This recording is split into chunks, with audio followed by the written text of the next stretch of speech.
Vamos a presentar a la magíster Carmen Tamariz Ángeles, a quien invito al escenario. Por favor, le recibimos con un fuerte aplauso. Ella viene de la Universidad Nacional Santiago Antonio de Mayolo, de Huaraz. Es docente de la Facultad de Ciencias de Biología, o sea, es colega acá del doctor Ishiyama, quien estará como ojo avisor escuchando su ponencia.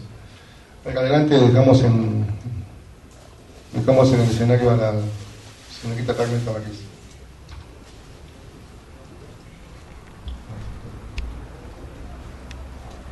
Bueno, el tema lo están viendo aquí en la inducción de embriogénesis somática en Perezeia, bueno, esa palabra no la puedo leer bien, esa planta medicinal andina. Bien, escucharemos a la señorita Tamariz. Adelante. Tiene usted sus 20 minutos para... Adelante. Muchas gracias. Ante todo quisiera agradecer al comité del ESI. Bueno, ya estamos en varias oportunidades trayendo algo de nuestros trabajos. Realmente nosotros en Huaraz tenemos muchas limitantes, pero como dice el doctor, tratamos de hacer algo de ciencia, ¿no? Tratamos de por lo menos avanzar algo. Algo que me enseñaron alguna vez fue que si uno no avanza, uno siempre retrocede. Entonces siempre hay que estar, por lo menos, aunque muy lento, pero ir avanzando. En esta ocasión hemos trabajado la inducción de embriogénesis somática en Perezeia cerulescens. Esta es una planta medicinal altoandina. Bueno, como bases teóricas generales, para tener una idea de qué viene a ser esto, la embriogénesis vegetal es un conjunto de procesos fisiológicos que finalmente conducen a la formación del embrión en las plantas, ¿no? Tenemos, esto se produce normalmente en las flores, ¿no? Mediante todo un medio de procesos, y finalmente tenemos nosotros la semilla que lleva consigo el embrión. Este proceso requiere una regulación muy fina en cuanto a relaciones hormonales que conducen finalmente a una morfogénesis y a un establecimiento de estructuras organizadas y finalmente una diferenciación biológica. Sin embargo, en ocasiones este proceso ocurre en células cultivadas in vitro, ¿no? Mediante el origen de estructuras de organización bipolar que son muy semejantes a los embriones que nosotros encontramos en las flores, ¿no? En las flores fecundadas. Este proceso es el que se conoce como embriogénesis somática. Se le agrega ese nombre somática para diferenciarlo de la embriogénesis natural que se da en las flores, ¿no? Tenemos acá, por ejemplo, unos pedazos de plantas, ¿no? En una placa Petri en cultivo, que luego por una inducción muchas veces hormonal, a veces es natural, sin ningún inductor hormonal, pueden producir estas células o esta organización bipolar que finalmente puede recaer en formar embriones, ¿no? Los embriones somáticos también pueden llamarse embriones asexuales o adventicios. Son embriones iniciados a partir de células, ¿no? Y no es producto de una fusión de gametos, como normalmente sucede en las flores. Bien. Las fuentes para hacer una embriogénesis somática son diversas, ¿no? Se puede usar tejidos reproductivos, pero que sean diferentes a los gametos o al cigoto, que viene a ser la fusión de gametos. Se pueden usar células de cualquier parte de una planta madura, se pueden usar cotiledones, ¿no? En términos generales, se puede usar cualquier parte de la planta excepto las células cigóticas. Ahora, este proceso de embriogénesis somática puede ser directo, o sea, se puede dar directamente, o se puede dar de una forma indirecta, vía, o sea, un estadio previo que se llama la proliferación de callos, ¿no? Que son masas celulares indiferenciadas, ¿no? Estos callos, estas masas celulares indiferenciadas, luego se organizan y pueden formar embriones, ¿no? Bajo una inducción hormonal. Los embriones somáticos finalmente, ¿para qué sirven, no? Dos posibilidades que podemos tener una vez formados los embriones somáticos. Uno es que, como son semillas, ¿no? Y en muchos casos se llaman, ¿no? Como semillas, estas pueden desarrollarse a plantas completas y luego pueden ser transferidas a tierra, ¿no? Y en otro caso pueden ser encapsuladas, ¿no? Para regular su germinación en tiempos posteriores, ¿no? Esta técnica es lo que se conoce como semillas artificiales. Bien, con este alcance nosotros en el laboratorio iniciamos la idea de generar embriones somáticos a partir de esta planta que es Sperecia cerulescens, ¿no? Esta planta Sperecia cerulescens, llamada también contrahierba o en algunos casos en la sierra la llaman valeriana, ¿no? O la valeriana andina, es una especie medicinal cuya condición en la actualidad es de estado vulnerable, debido a que la parte utilizada como medicina vienen a ser estas raíces, ¿no? Estas raíces bastante grandes, ¿no? Y por lo tanto la medicina tradicional y la gente, los pobladores altoandinos, extraen la planta en su totalidad, lo cual la pone ahorita dentro de las especies vulnerables, ¿no? Entonces, nosotros en el laboratorio estuvimos trabajando en incorporar esta planta a cultivo in vitro, ¿no? Pero luego el siguiente paso de lo que estamos ahora exponiendo es justamente ya no solamente incorporarlo a cultivo in vitro y hacer micropropagación en esta, sino también hacer un aumento de o aumentar la cantidad o los individuos de esta planta mediante embriogénesis somática. Bien, con este alcance nosotros en el laboratorio iniciamos la idea de generar embriones somáticos a partir de esta planta que es Sperecia cerulescens, ¿no? Esta planta Sperecia cerulescens, llamada también contrahierba o en algunos casos en la sierra la llaman valeriana, ¿no? O la valeriana andina, es una especie medicinal cuya condición en la actualidad es de estado vulnerable, debido a que la parte utilizada como medicina vienen a ser estas raíces, ¿no? Estas raíces bastante grandes, ¿no? Y por lo tanto la medicina tradicional y la gente, los pobladores altoandinos, extraen la planta en su totalidad, lo cual la pone ahorita dentro de las especies vulnerables, ¿no? Entonces, nosotros en el laboratorio estuvimos trabajando en incorporar esta planta a cultivo in vitro, ¿no? Pero luego el siguiente paso de lo que estamos ahora exponiendo es justamente ya no solamente incorporarlo a cultivo in vitro y hacer micropropagación en esta, sino también hacer un aumento de o aumentar la cantidad o los individuos de esta planta mediante embriogénesis somática. Entonces, esto debido a que nosotros conocemos que el Perú pues está encaminado como un país agroexportador, ¿no? Y bueno, hay muchos documentos que indican que son las plantas medicinales uno de los puntos más promisorios, ¿no?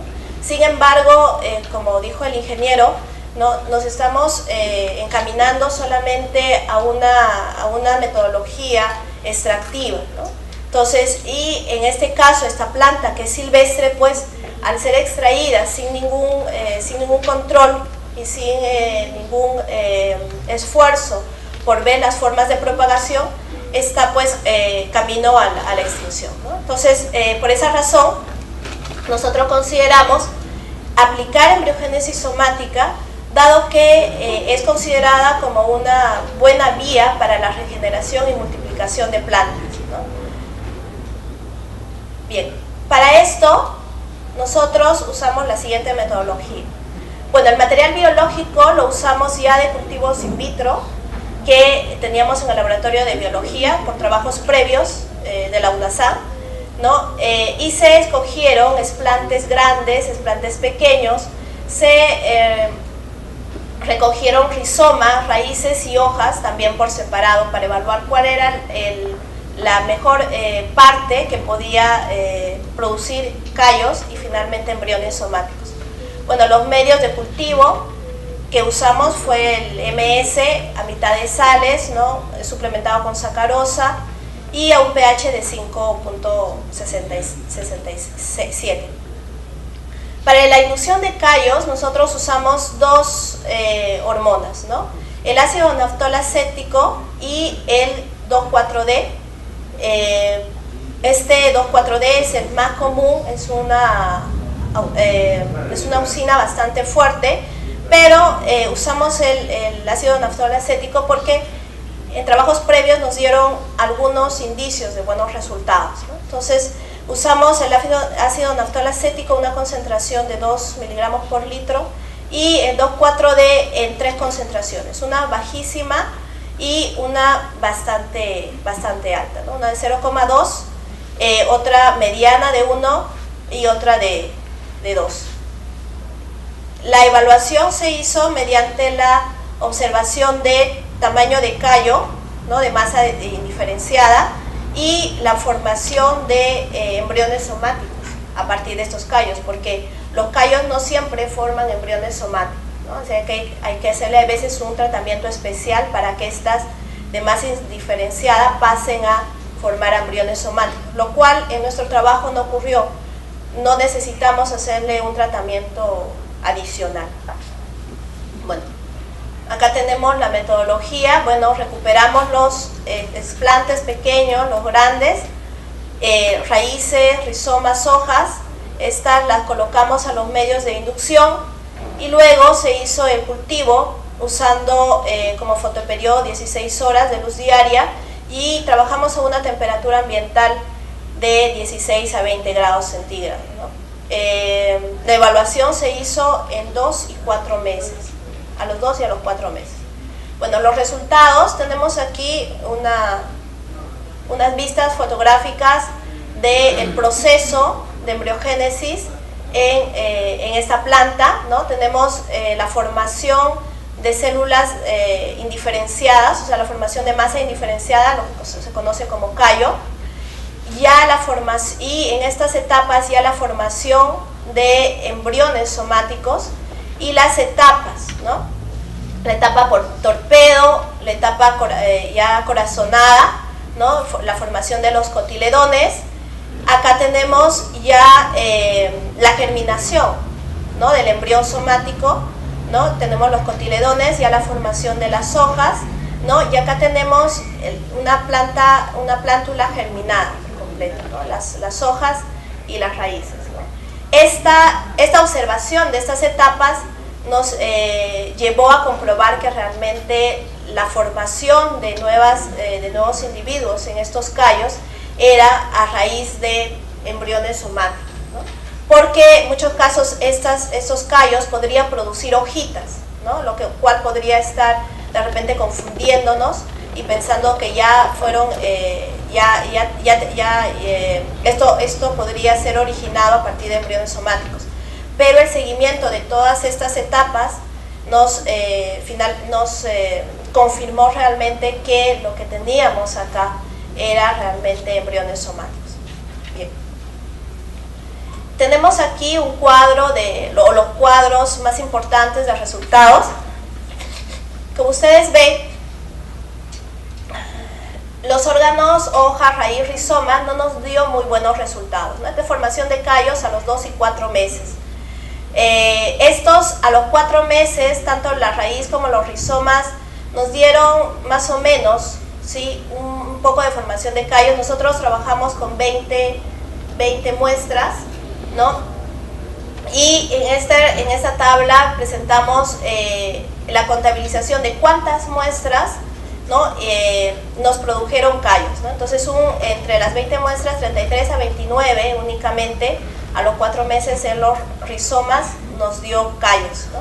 Sin embargo, fíjense que hojas no respondió, ¿no? Las hojas se secaron y no respondieron.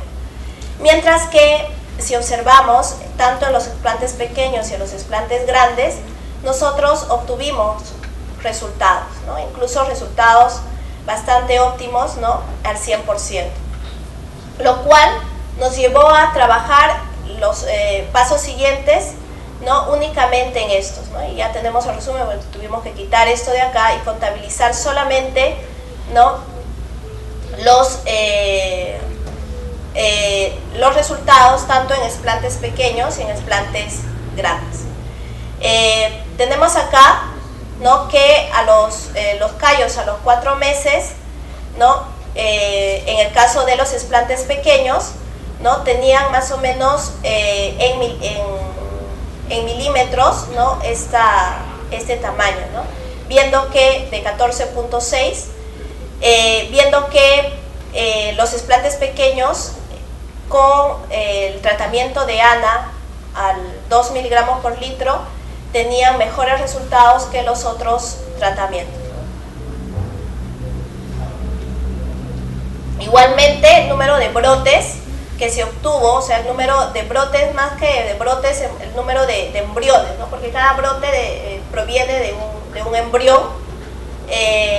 Obtuvimos que, de todas maneras, el tratamiento con los explantes pequeños y una concentración de ANA de 2 miligramos por litro fueron mucho más altos que con los otros tratamientos. Por lo tanto, ¿no? Según los análisis estadísticos que se aplicaron, los análisis de variancia que se aplicaron, encontramos que el mejor tratamiento, ¿no? en este trabajo fue justamente el tratamiento con ANA al 2 miligramos por litro, el tratamiento M1, la respuesta estuvo mejor en los brotes pequeños, ¿no? La conclusión del trabajo es lo que les acabo de decir, que la metodología apropiada para la inducción de embriogénesis somática en Pericia ceruleses fue la que se aplicó utilizando 2 miligramos por litro de ANA, de ácido naftolacético, con los explantes pequeños, ¿no? Y este resultado se obtuvo, o sea, el mejor resultado se obtuvo a los 4 meses, ¿no? Y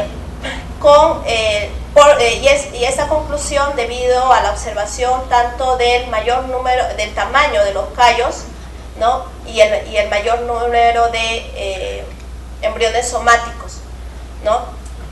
Con este tratamiento. Otra conclusión a la que llegamos es que en este trabajo las hojas no respondieron a ninguno de los tratamientos, ¿no? O sea, no pudimos obtener resultados positivos óptimos con las hojas, ¿no? Y que las raíces y los rizomas respondieron solamente al tratamiento con ANA, ¿no? Pero en un porcentaje bastante bajo. Bueno, y eso es todo. Sí, sí.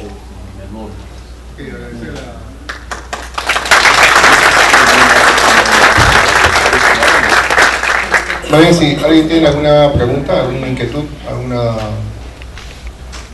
algún tema que quisiera aprovechar la presencia aquí de la señorita Carmen Tamariz. A ver, ahí adelante la... Interesante el trabajo.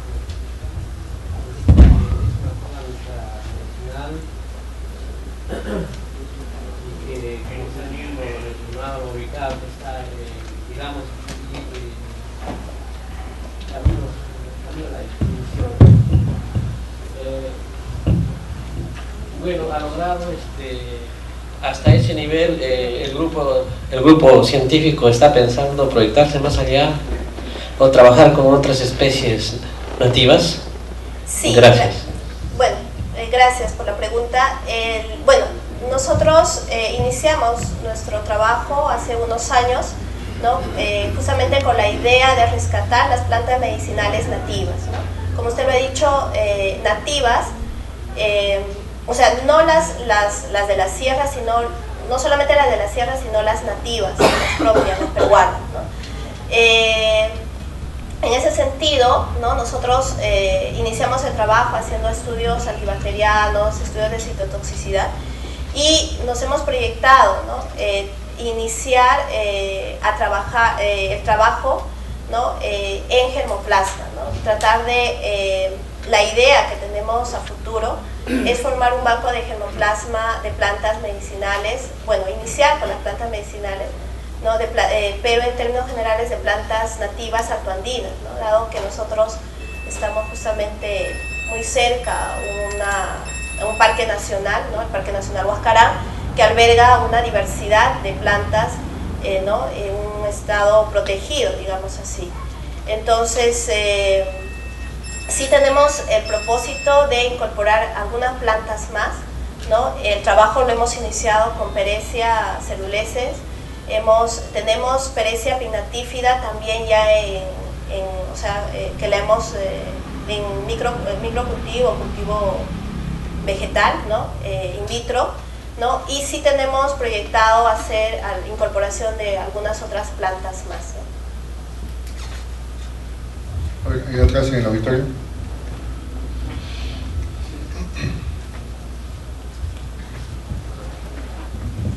Buenos días. Esto me hace recordar el año 1997, cuando yo trabajaba en la irrigación Chavimochic.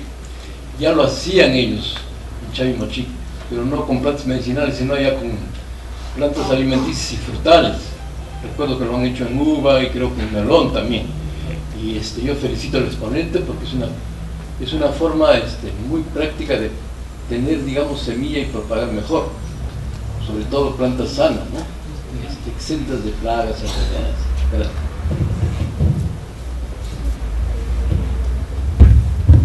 ¿Alguna otra intervención?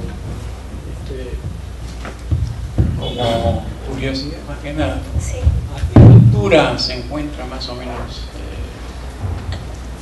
la ubicación, ¿no? de la zona de trabajo? Bueno, nosotros en Huaraz trabajamos en el laboratorio de biología de la UNASAM y nosotros estamos trabajando a 3100, ¿sí? Que se encuentra Huaraz. Pero esa planta generalmente crece a una altura mayor, ¿no? La encontramos entre 3800, 3700 a más, ¿no? Entonces es una planta bastante altoandina. Y por eso también la dificultad en su propagación. En esas zonas ya no hay, o sea, no hay técnicas de cultivo y solamente lo que emplean los pobladores es un método extractivo. En Huaraz por lo menos no tengo conocimiento, me parece que no hay tampoco ningún programa, ¿no? Como en todo el Perú me parece, ¿no? Solamente en ciertas regiones me parece, que no existe un programa en la cual haga un seguimiento, un trabajo fenológico de las plantas medicinales, de tal manera que al poblador le asegure, enseñar al poblador cómo colectar, en qué tiempos colectar, ¿no? De tal manera que le asegure que la planta no se va a extinguir, no la va a terminar. Entonces también vemos esa problemática. Y respecto a la fuente de financiamiento, de repente podrían recibir ustedes algún apoyo, ¿no? Porque actualmente hay programas que están orientados a desarrollar nuevos recursos, ¿no? En esas zonas, ¿no? Altoandinas, ¿no? Sí, bueno, actualmente, el trabajo se realizó con el apoyo que presta la universidad, ¿no? La universidad tiene unos montos de financiamiento bajos realmente, ¿no? Pero que nos apoyó en la compra de algunos reactivos, ¿no? Pero sí tenemos pensado, ¿no? Encaminar el proyecto a una cosa más grande y poder buscar fuentes de financiamiento mayores, ¿no? acá el doctor Raúl Ishiyama me está pidiendo el uso de la palabra, y él es experto, como le digo, es doctor en ciencias biológicas, así que es una autoridad en estos temas. Lo que es también para un poco ayudarnos a todos a comprender estos temas bastante buenos. Una investigación interesante. ¿Dónde lo piensa publicar? Bueno, estábamos pensando aquí con mi colega, bueno, y esposo también, con quien trabajamos juntos, ¿no? Y estábamos viendo la posibilidad de ver tal vez la revista de Lesi, porque nos han estado, me llegó un correo de que estaban solicitando los artículos, ¿no? Entonces era una de las posibilidades, ¿no? Pero ¿por qué no utilizan una posibilidad más cerca a la de ustedes? La Universidad de Santiago Antunes de Mayolo tiene su revista, y la revista sale más tarde y nunca por falta de trabajo de investigación. Le digo esto porque estuve la última semana de noviembre en su universidad dictando el curso de investigación, redacción y publicación científica, que consta solamente de 16 horas en la Facultad de Agronomía. Me mostraron la revista y la continuidad no es regular. Me explicaron que ustedes, ahora usted es la excepción, ¿no? O sea, los profesores no investigan ni publican, y cuando asisten a un evento presentan solamente un resumen sin tener respaldo del trabajo completo. A mí me parece interesante esto, por eso les recomiendo que lo inmediato publiquen en su revista, por una simple razón, porque lo que se hace o se piensa, si no se publica ni se difunde, no existe. Entonces hay que, como también dijo el ingeniero Chiviste y el ingeniero Troncoso, ¿no? Ustedes, bueno, todos nosotros estamos trabajando para el Perú, y por lo tanto, investigación que uno hace, no lo guarda en su USB ni en su archivo, ¿no? Sino inmediatamente lo publique para que se difunda y para que sea utilizado por toda la comunidad peruana primero. Este es un trabajo interesante, y probablemente después la comunidad mundial. Muchas gracias. La verdad que sí, es válido lo que dice. Y más bien, ¿por qué no lo ofreces tú, que eres Asociación Peruana de Editores, otro canal? Y lo ofrezca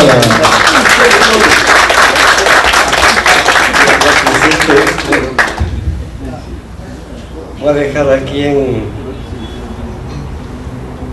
el aparatito de proyecciones un librito virtual, pautas para la publicación de artículos científicos. Luego ustedes lo copiarán y, les anticipo desde ahora, si desean lo distribuyen como programa, ¿no? Hay un derecho de autor, pero el autor les autoriza a repartirlo porque establece los parámetros internacionales para cómo escribir, ¿no?, un artículo científico. Ok, agradecerle al doctor Ishiyama siempre esa gentileza. Y dice, yo pongo la información, cópienla, que yo soy el autor y no hay ningún problema. Es importante, claro, el conocimiento se difunde y los beneficiados somos todos nosotros, me incluyo también, porque tampoco sé todo, sé muy poco y aquí también estoy aprendiendo. Voy a felicitar a la expositora, y en verdad es cada vez que veo un trabajo importante, aplauso. Y me viene a alentarlos de que continúen, ¿no? Que no es una tarea de un solo día o de un solo momento, continúen en este afán, continúen en esta, yo digo, digamos, cruzada de investigación. Nuestro país, a veces yo escucho, y tengo amigos incluso, fuera, digamos, de mi propia profesión, que se han ido a hacer, como decían mis abuelos, a hacer patria, pero fuera de este Perú. Y son eminentes científicos en otro lado. O sea, traducido en el lenguaje coloquial, están enrolando vacas, pero de un establo ajeno, ¿no? Uno de ellos, por ejemplo, que tal vez lo conozcan, el doctor Sivash Barto, el doctor, es un experto tiene una teoría de las supercuerdas, que es una forma de explicar el origen del universo. Él es doctor en Estados Unidos, en una universidad, y viene aquí a Perú muchas veces. Pero buena cuenta, trabaja para otros sitios, ¿no? Y nuestro país sigue exportando talentos y nosotros seguimos flacos y nunca engordamos. O sea, nunca somos mejores de lo que éramos antes. Y eso es un poco la parte de la investigación, ¿no? Aquí es una cruzada. Hoy en día, quién sabe, no se ven los resultados, porque es un proceso de largo aliento. Y da gusto que sean gente joven, porque tienen ese bichito de la investigación y del desarrollo, continúan y a la vuelta de 10, 15 años van a ser, creo que, reconocidos, no solo en el Perú, sino a nivel mundial, ¿no? Y quién sabe, ¿no? Depende ya de la voluntad de cada uno, podemos ganar también un premio Nobel en lo que es investigación y desarrollo y no solo en literatura. Es importante, ¿verdad? Que si gente joven, que veo perennemente, constantemente, no en el caso, por ejemplo, que en mi caso, sigue Shiyama, ya somos ya gente encima ya de los 50 años, ¿no? Entonces, gente joven, y hay que valorar ese talento, ese ímpetu, ese empuje, esa, yo digo, esa cruzada de investigación, ¿no? Y eso es valorable. Una vez, un aplauso para... El certificado es un tema logístico, todavía no llega, pero por favor me espera luego y te lo alcanzamos. Muchísimas gracias. Muchas gracias. Ok, ahora continuando con las presentaciones, recibimos al Magíster Pérez Olivera González, acá está presente. Él también viene de la Universidad Santiago Antonio de Mayolo, es docente de la Facultad de Ciencias de Biología. Él nos va a tocar el tema características del suelo y usos tradicionales de especies vegetales en la provincia de Huaraz, Ancash. Ok, recibimos con un fuerte aplauso al amigo Pérez. Justamente este trabajo nos sale de la idea de los trabajos anteriores que estamos realizando, ¿no? Sobre propagación in vitro. Al inicio tuvimos muchísimos problemas en lo que respectaba, lo que correspondía al pH, ¿no? Inicialmente entonces teníamos que hacer varias pruebas. Bueno, y en las diversas salidas de campo vimos de que existían algunas especies que eran mayormente utilizadas, por ejemplo, por los pobladores altoandinas o altoandinos. Algunas otras plantas, por decir, o algunas plantas tenían usos medicinales, algunas plantas tenían usos madereros, algunos otros lo utilizaban como cercos vivos, pero viendo lo que correspondía a ellas, la extracción de estas es bastante fuerte, ¿no? Entonces decidimos iniciar este trabajo tomando primero las características bases de pH y recolectando muestras de suelo, y posteriormente ampliamos el trabajo ya caracterizando el suelo en lo que corresponde a su textura. Bien, entonces básicamente, por ejemplo, el poblador andino vive o tiene al árbol, al arbusto o a las hierbas dentro de sus materias primas que van a cumplir ciertas funciones complementarias, ¿no? Entre ellas, por ejemplo, la protección, la conservación del suelo, y además de que también les va a proveer pues, de productos, ¿no? Tales como frutos, medicinas, tintes. Actualmente, a nivel nacional y no solamente nacional, pues, ¿no? Ya se están notando las consecuencias de la explotación indiscriminada de estas plantas, ¿no? Sobre todo en el pasado. Se dice que, por ejemplo, en la Cordillera Blanca existían grandes bosques de quenuales, de polilepis, los cuales con la extracción que se está dando, que se ha dado tiempos pasados y en el tiempo actual, estos bosques están disminuyendo drásticamente, ¿no? Entonces, miren, también existe una interrelación entre los diferentes factores que van a limitar o que ayudan al desarrollo de las especies vegetales, en este caso dentro de nuestro país, ¿no? Y eso hace de que en la actualidad se estén trabajando con especies adaptadas por las características que presentan, ¿no? Por ejemplo, dentro de estas especies tenemos el eucalipto. El poblador andino prefiere sembrar un eucalipto que un quenual porque el eucalipto crece rápido. Una vez que lo talan, comienza a dar nuevos brotes en mayor número. Pero ya se ha demostrado de que el eucalipto funciona como una esponja, absorbe grandes cantidades de agua, ¿no? Y, por ejemplo, les comento casos de que allá en la sierra, en la Cordillera Negra, existían puquiales, ojos de agua. Pero han sembrado eucalipto alrededor y en la actualidad estos puquiales se están secando. Algunos ya se han llegado a secar, pues, ¿no? Ese es un gran problema. Entonces, a favor de nuestras especies nativas, tenemos de que la mayoría son poco exigentes, pueden desarrollarse en diferentes tipos y condiciones de suelos y pueden soportar variaciones de pH, dependiendo de la especie en este caso, pues, ¿no? Además, van a constituir un hábitat adecuado para nuestra fauna silvestre. Lo que corresponde a la metodología. El trabajo se desarrolló básicamente dentro del ámbito de la provincia de Huaraz, en capitales de distritos, por ejemplo Taricá, Jangas, tuvimos también la misma ciudad de Huaraz, Olleros, Pampas Grande, La Libertad, Pira, Pariacoto y Cochabamba. Bien, las plantas fueron colectadas en los alrededores de las capitales de distrito de la provincia de Huaraz. La identificación se hizo por especialistas en el herbario trujillense de la Universidad Nacional de Trujillo y también utilizando el herbario del Parque Nacional Huascarán.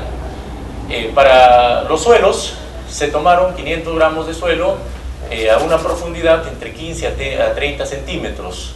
En el caso de suelos de menor profundidad se tomaron hasta tocar las rocas.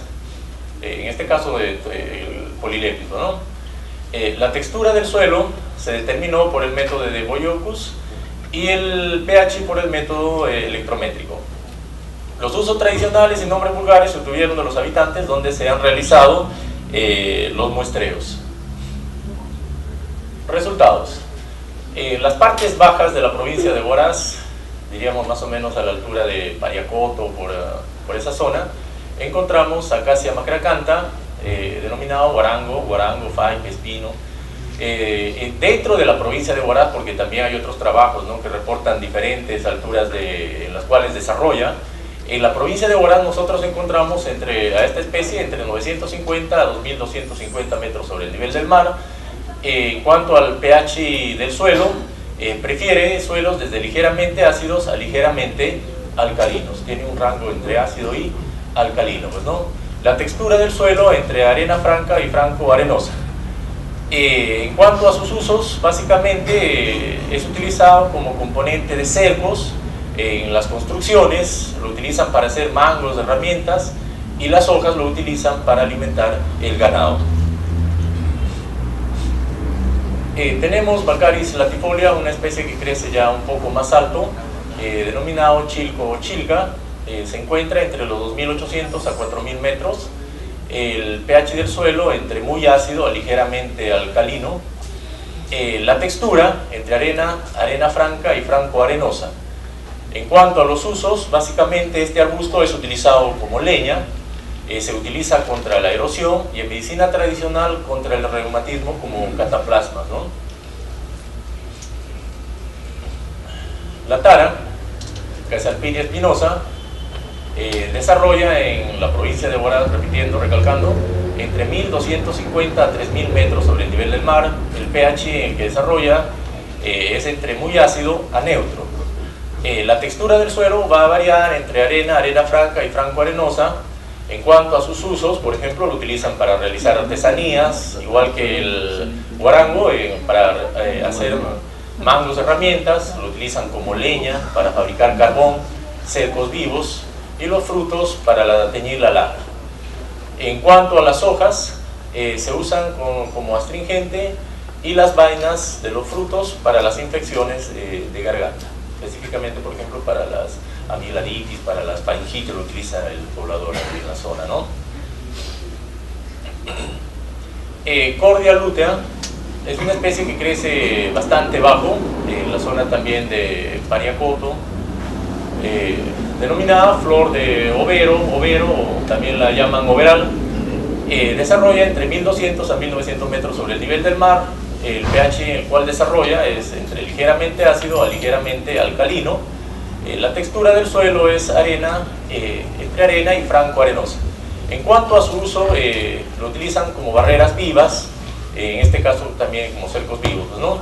Protección de laderas, como una planta ornamental porque presenta flores muy llamativas, muy vistosas, y en medicina tradicional las flores son usadas contra la ictericia, ¿no? Folcroya andina, la llaman también penca negra o cabuya, crece entre los 1200 a 3100 metros sobre el nivel del mar. El pH va de muy ácido a ligeramente alcalino.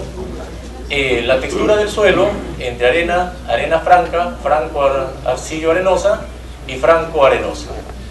Lo que respecta a sus usos, se emplea en barreras, cercos vivos, y las fibras son utilizadas para fabricar sogas.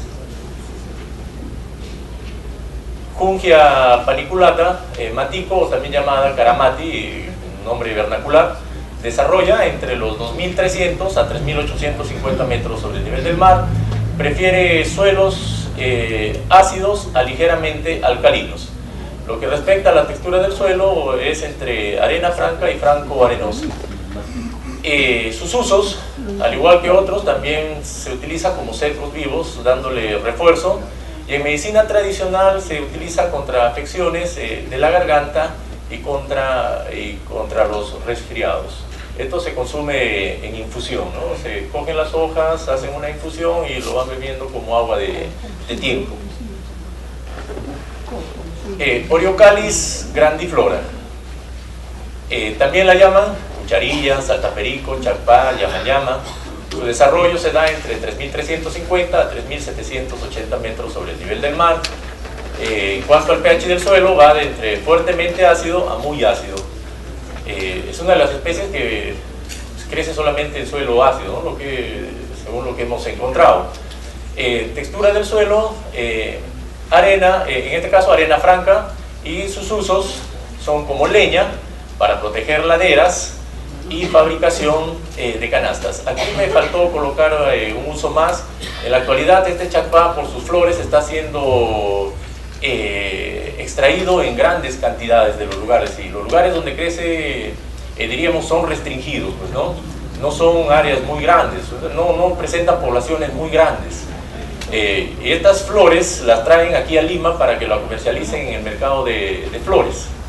Entonces, imaginarnos de que la forma de propagación mediante la formación de semillas, prácticamente el poblador la está eliminando. Entonces esta es una especie que prácticamente está destinada a ir desapareciendo si es que continúa esta extracción desmesurada, pues, ¿no?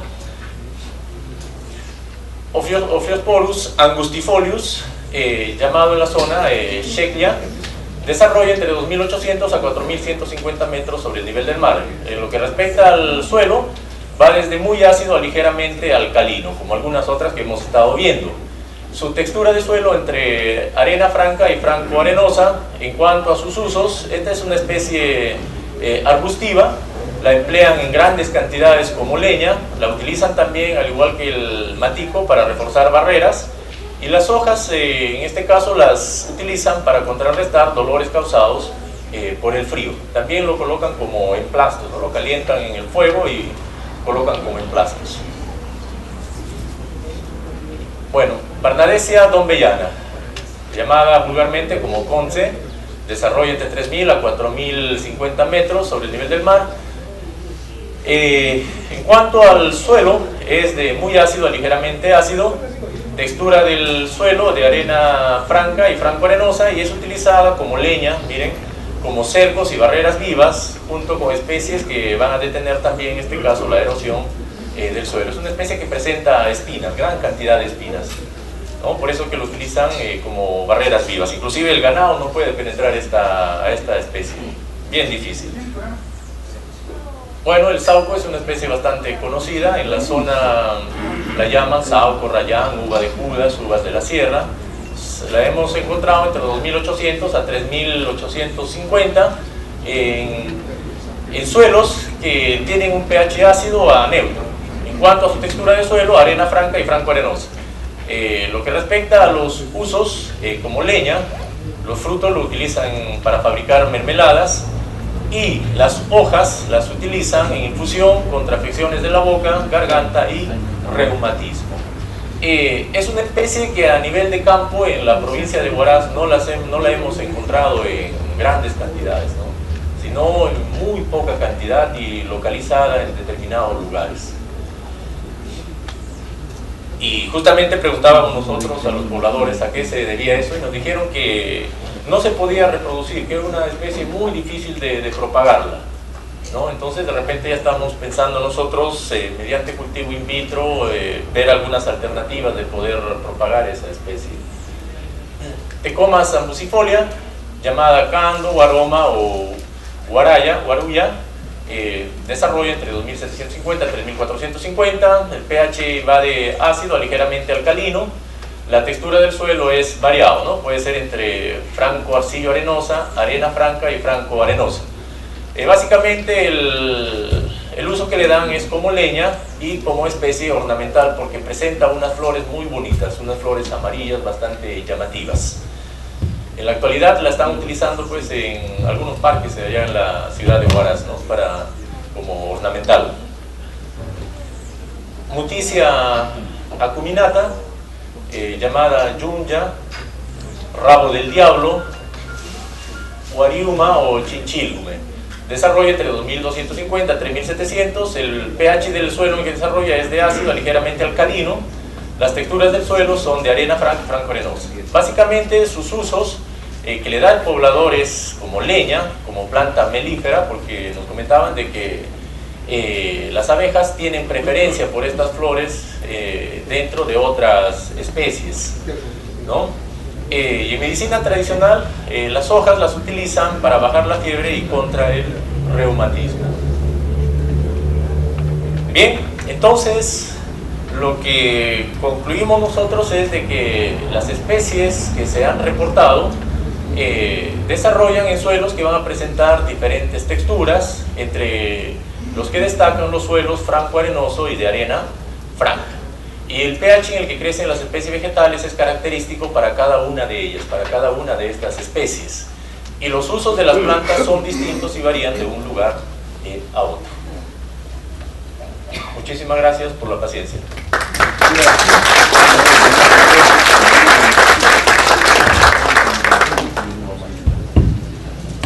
¿Alguna pregunta para nuestro expositor? ¿Alguna inquietud? Oye, aquí adelante, por favor.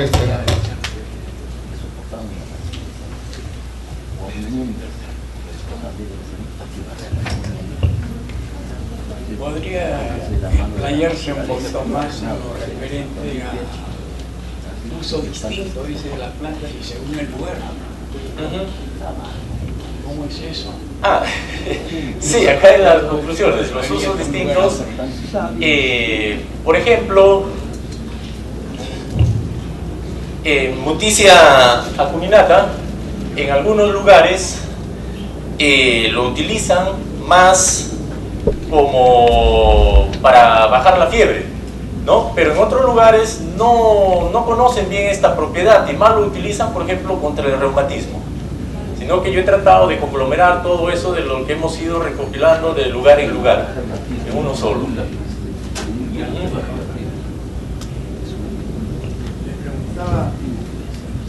Bueno, efectivamente puede ocurrir eso, ¿no? Pero le preguntaba porque usted hizo mención de que la zona en que se desarrollaban estas especies eran realmente muy localizadas, ¿no?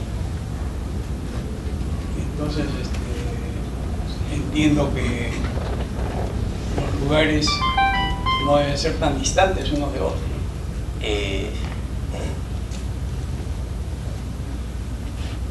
En el caso de lo que dije que donde crecían las especies focalizadas era en esta de acá, ¿no? Por ejemplo, estas solamente las encontramos en la entrada al Parque Nacional a Yanganuco, a la quebrada de Yanganuco. La encontramos cerca a la entrada a la quebrada de Illaca. Son los dos lugares donde hemos encontrado esta especie Oreocalis grandiflora. No hay otro lugar en el cual la hayamos encontrado, ¿no? Por ejemplo, en este caso, sí, pues no, el poblador lo utiliza como leña, inclusive tanto lo utiliza como leña que hace unos días atrás produjeron un incendio dentro de una plantación o dentro de un bosquecillo de este Oreocalis grandiflora y destruyeron buena parte del bosquecillo. Ahorita el problema pues en la sierra es como están escaseando las lluvias y existe una creencia bastante arraigada del poblador que si yo quemo voy a producir lluvia, ¿no? Pero eso es totalmente falso, pues, ¿no? Lo único que hacen es destruir las diversas especies que se encuentran en este lugar. No, les comento pues que hace un par de meses atrás generaron un incendio que prácticamente diríamos, destruyó toda la vegetación existente cercana a la laguna de Churu, que es una de las lagunas más visitadas en la zona, ¿no? ¿Alguna otra intervención? Ahí adelante, por favor, en la tercera fila. Consulta. No sé si existe una zona de cultivo, o sea, se cultiva alguna planta. Por favor, podría hablar con el micrófono porque si no, el resto no escucha su pregunta. Listo. Bueno, mi inquietud era respecto a si es que alguna planta medicinal bandera de Huaraz es cultivada, así a nivel, aunque sea pequeño, industrial, ¿no? No, ese es uno de los grandes inconvenientes que tenemos en la zona, la producción o la falta de técnicas de producción de estas especies medicinales. Las especies que más se producen pues son las especies introducidas, ¿no? Como es el caso de manzanilla, la escorzonera, etc. Pero plantas medicinales así altoandinas, no. Lo que hace el campesino es extraerlas en grandes cantidades para traerlas posteriormente aquí en Lima. Las traen en fajos, en unos fajos enormes por camionadas. Ese es uno de los grandes problemas.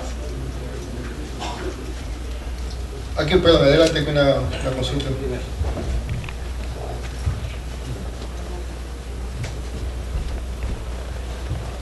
Gracias.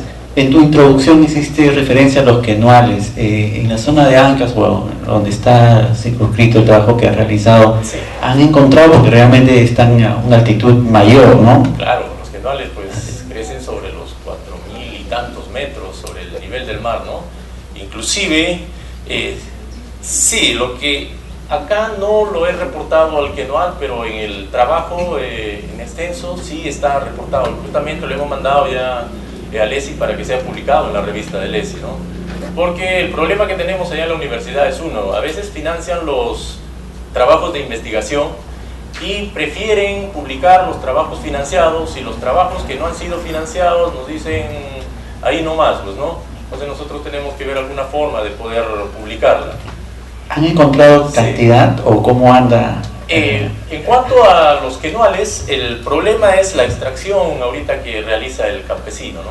Cada vez los bosques se están reduciendo en cuanto a área, cada vez más. Y bueno, ahí en la zona pues tenemos varias especies de quenual, ¿no? Por ejemplo, Polylepis incana, que tiene una población muy restringida, Polylepis racemosa, especie que está en vías de extinción, Polylepis weberbaueri, que es una especie que está como vulnerable ya, porque esa categorización lo hicieron en el año 2006, ¿no? De 2006 al 2010 ya yo supongo que el INRENA ya debe de haber sacado una nueva categorización, pero hasta el día de hoy no tengo idea si es que lo han hecho o no. Ya no existe INRENA, ahora debe ser el no, en esa época lo hicieron los de INRENA, pues ahora creo que es el NAMP, algo de eso, ¿no?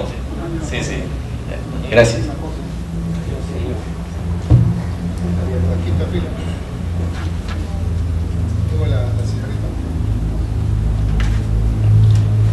Señor, yo soy del Callejón de Huaylas, soy de Yungay. Lo que más llama la atención al entrar al Callejón de Huaylas es una especie que usted no ha mencionado, que es la retama. Ahora cada vez más la retama, hay menos retama. ¿Por qué? Se ha comprobado de que es un gran alimento para los cuyes. Entonces los campesinos y todo el mundo saca la retama y le están dando a los cuyes como alimento de cuyes. Esta es una planta que además de que es alimento para los cuyes o los conejos, es de una belleza excepcional por su flor amarilla. Carhuaz, colinda con Huaraz, prácticamente le debe el nombre de Carhuaz a la retama. Nada más una observación. De repente no la consideré a la retama acá porque es una especie introducida, ¿no?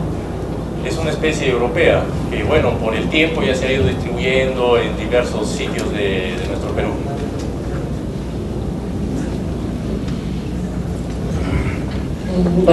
Buenos días. Usted mencionó características del suelo y algo que no comprendí bien era cuando usted al final en las conclusiones dijo que el pH del suelo, el pH del suelo dependía del tipo de plantación que había.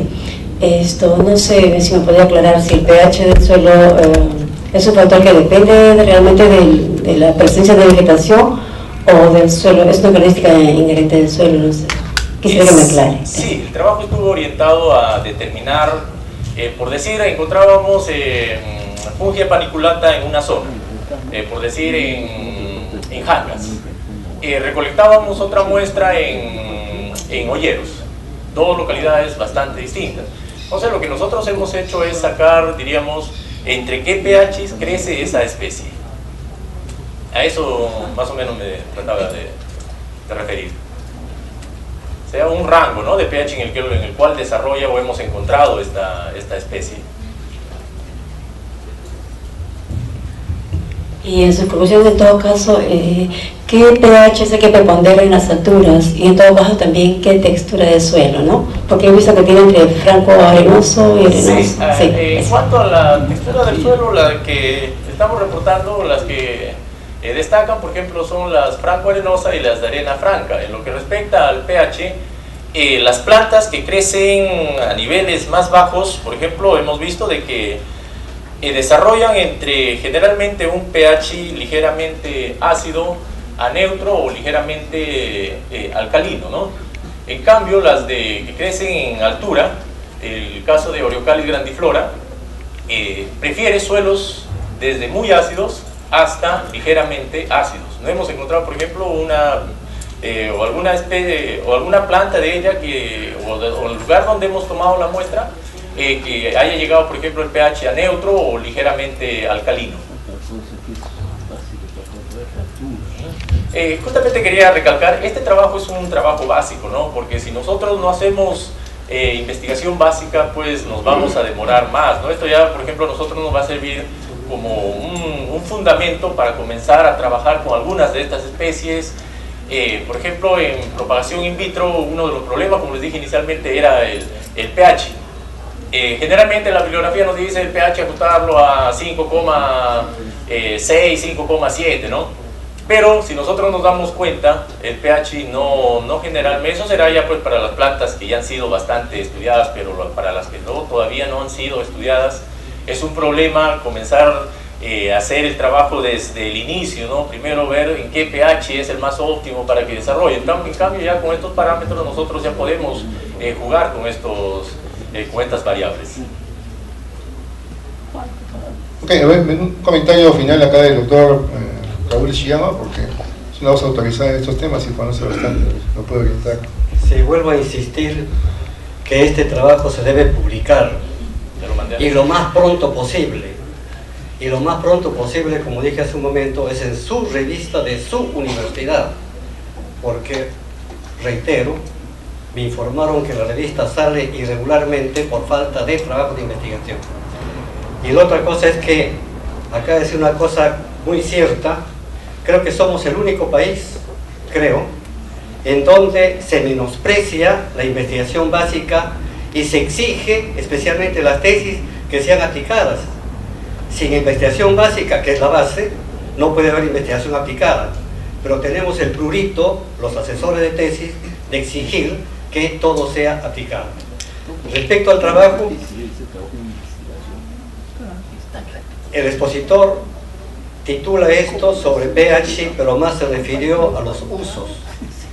Pero eso no escapa de él, porque si hay esos usos en esa región de Huaraz y se publica, en la región de Cusco se enteran, hacen una cosa similar, porque cuando uno escribe un artículo científico en Material y Métodos, cuenta en detalle todo lo que hizo. ¿Para qué? Para que el lector le copie al autor, le copia, no le plagie. Entonces cuando le copia, le cita, y el autor del trabajo original se hace más conocido. El plagio es cuando se copia pero no se cita al autor. Entonces, aquí por ejemplo en el programa tenemos aproximadamente unos 100 trabajos de investigación. Al año el ESE hace 200 trabajos se presentan 200 trabajos de investigación. ¿Se imaginan ustedes con 200 trabajos de investigación publicados, el Perú sería otro? Lamentablemente, según un informe de la UNESCO, el año 2004, creo que no ha cambiado, ¿no? Ocupamos uno de los últimos lugares en investigación y publicación científica en América Latina. Por lo tanto, somos nada en el Perú. Y volvemos a insistir, lo que se investiga hay que publicarlo de inmediato. No, en este caso no es tanto, pero en el caso de la biología molecular, el autor investiga, tiene resultados y lo publica. ¿Por qué? Porque hay otro que le está pisando los talones. Voy a poner un ejemplo un poquito tirar los pelos. Si el señor me da su trabajo y yo lo reviso, lo adecuo y yo lo publico, me estoy robando el trabajo, pero editorialmente yo soy dueño del trabajo de investigación. ¿Por qué? Porque en el término editorial, el primero que publica es el dueño del trabajo. Después que vengan los juicios, esa es otra cosa. Y eso no ocurre solamente ahora, ha ocurrido con premios Nobel, que se han robado trabajos de sus colegas. Por eso, no espere, pues, ¿no? Tiene una revista en su universidad, que le falta artículos, ya tienen 2 trabajos que hay que publicar. Gracias, doctor Ishiyama. Un aplauso nuevamente para el saludo de un comentario final, antes que nos deje acá. He visto esto, vuelvo a decir, yo no soy biólogo, ni agrónomo, ni experto en estas cosas, pero una mirada un poco a lo lejos. Veo esto como un inventario de lo que tenemos en el Parque Nacional de Huascarán, lo que hay en Huaraz. Más bien me vino a recuerdo cuando él hablaba, un caso, por ejemplo, cuando hablaba en Trujillo, habían granjas de pollos, y uno hace amistades dentro del trabajo y ellos, por ejemplo, compraban flores amarillas. Entonces digo, ¿y para qué compran flores amarillas? Las flores amarillas justamente las cultivaban en Huaraz, o en la zona de Huaraz, la compraban para darle de alimento a las gallinas ponedoras para que las yemas sean mucho más un amarillo intenso. Entonces ahí encontraron una forma de industrializar las flores. Por otro lado también, igual aquí en Lima, hay amigos hablando de la tara, dice la tara se usa para hacer gárgaras. Claro, mi abuela me daba para hacer gárgaras también a mí, para la garganta.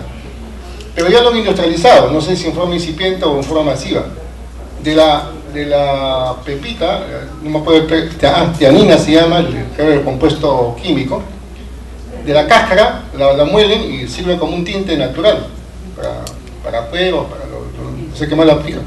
Y hay una goma espesante dentro, porque es una vaina, y esa goma espesante lo usan para los alimentos que uno come, ¿no? Para darle más consistencia. O sea, de toda esa vaina, de esa tara, la industrializan. Entonces, creo que para no seguir avanzando en esto, hay más ejemplos de cómo se puede industrializar todo este inventario de nuestra riqueza natural que tenemos ahí. Y el trabajo es bueno porque es un inventario de todas las cosas que se pueden hacer y qué cosas se pueden poner y sembrar, que son hay que sacar realmente provecho y beneficio, ¿no? Que es el siguiente paso, creo que les queda, ¿no? Y la huella está casi hecha, hay que seguir el camino nomás, de seguir investigando y sacarle beneficio y provecho, no quedarnos ahí solo, como decía el doctor Ishiyama, hice un trabajo, lo guardé, está en mi biblioteca y está mi nombre, pero nadie lo conoce, ¿no? Como el doctor, quien no publica, es bueno la frase, Lo que se hace o se piensa, si no se publica ni se difunde, no existe. Ok, gracias doctor, muchas gracias. Tu certificado luego te lo alcanzamos, ¿eh? Muchas gracias. Un aplauso nuevamente.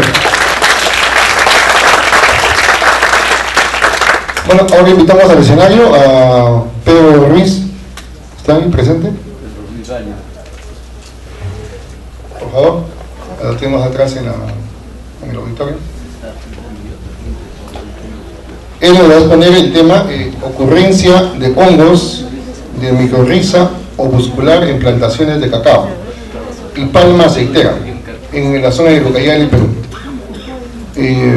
Recibimos al doctor Pedro Ruiz con un fuerte aplauso. Al doctor se me ayuda con su currículum, que lee un extenso currículum, tiene acá con unas cuantas líneas de la... Adelante, doctor. Bueno, el currículum es bastante extenso, tiene 2 páginas. Solamente mencionaré que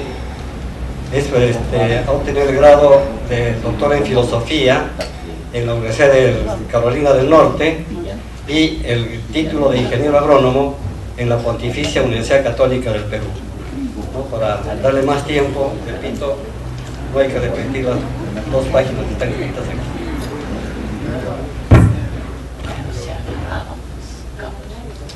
Adelante.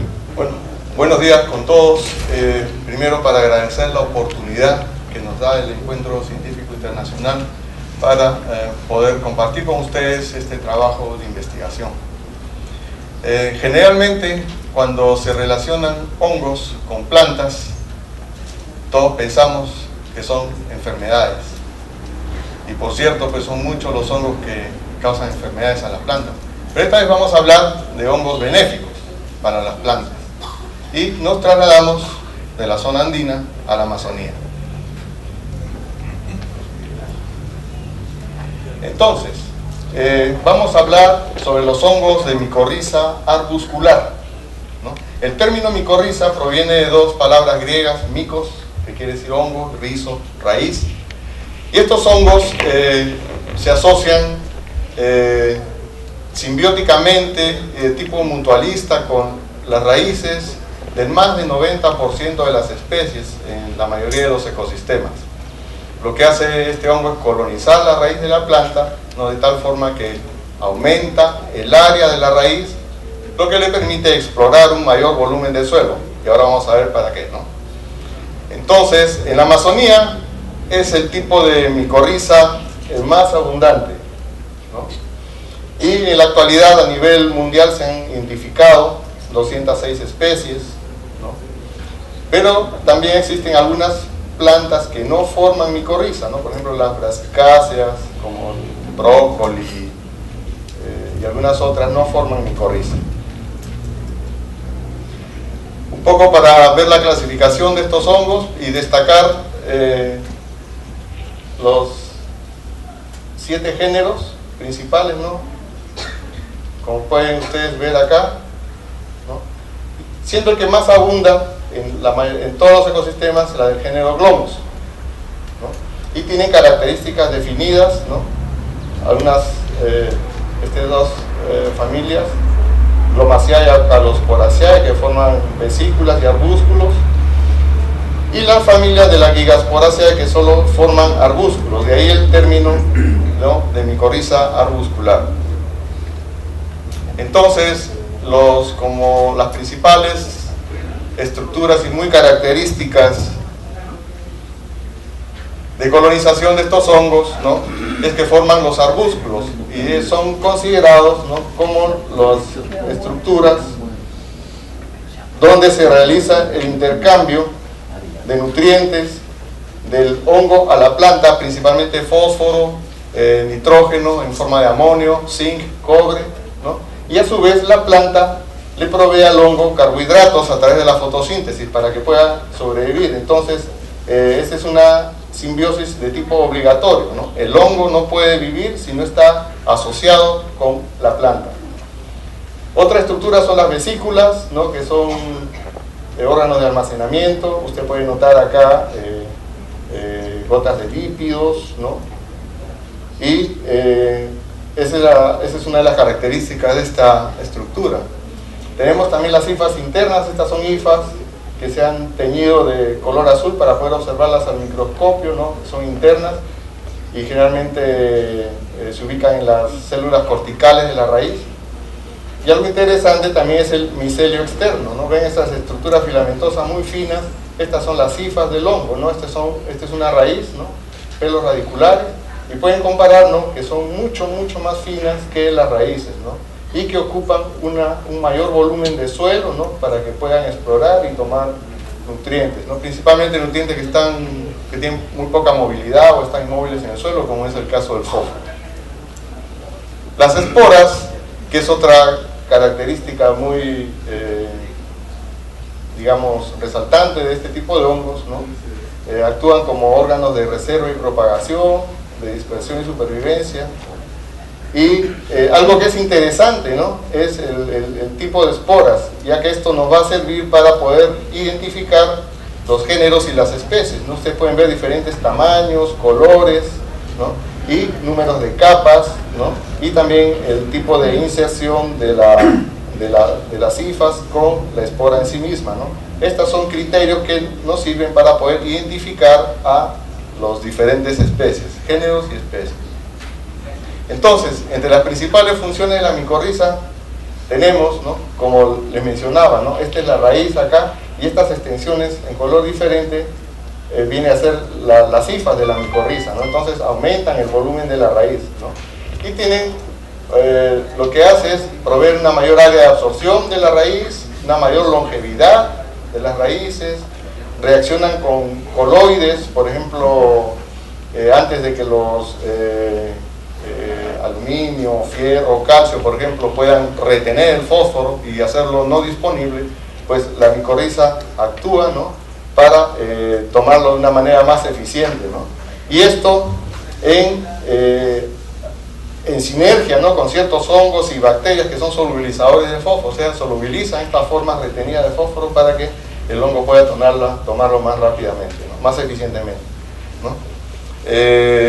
También se ha encontrado, ¿no?, que tienen un rol importante con especies leguminosas, ¿no?, para la nodulación y fijación de nitrógeno. Ya se habla de una asociación tripartita, ¿no?, micorriza, rhizobium y leguminosa, que es muy importante para estas especies. Y también hay una mayor producción de citogininas y giberelinas. Por otro lado, una característica muy importante es la producción de glomalina. Solo este tipo de hongos producen glomalina, es una glicoproteína que actúa como un pegante natural del suelo, ¿no?, y es importante para la estabilidad de las partículas del suelo. Y otro aspecto importante es de que almacena carbono más que el ácido húmico, ¿no?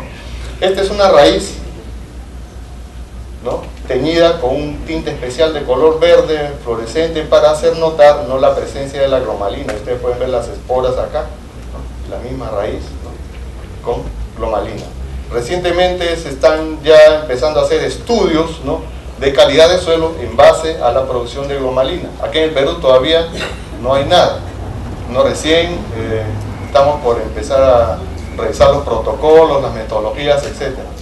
En otros países vecinos, Colombia, Brasil, ellos ya están empezando ya a chequear los protocolos y a hacer las evaluaciones respectivas. Por otro lado, me gustaría mostrarles, ¿no?, algunas especies que ya identificamos en Yurimaguas hace algunos años, ¿no?, en el 92, cuando existía la estación experimental de Yurimaguas, ¿no?, y se identificaron algunas especies, ¿no?, de los géneros Glomus, Sacalospora, Higaspora y Scutelospora. Y se encontraron algunas, ¿no?, que probablemente sean nuevas para la ciencia. Estas probablemente sean las primeras micorrizas de este tipo que son identificadas en la Amazonía y posiblemente en Perú. Estas son las fotografías que se tomaron de las esporas, ¿no? Estas son del género Glomus, las dos de arriba, y la de la derecha, en la parte posterior, es una espora de género Scutelospora.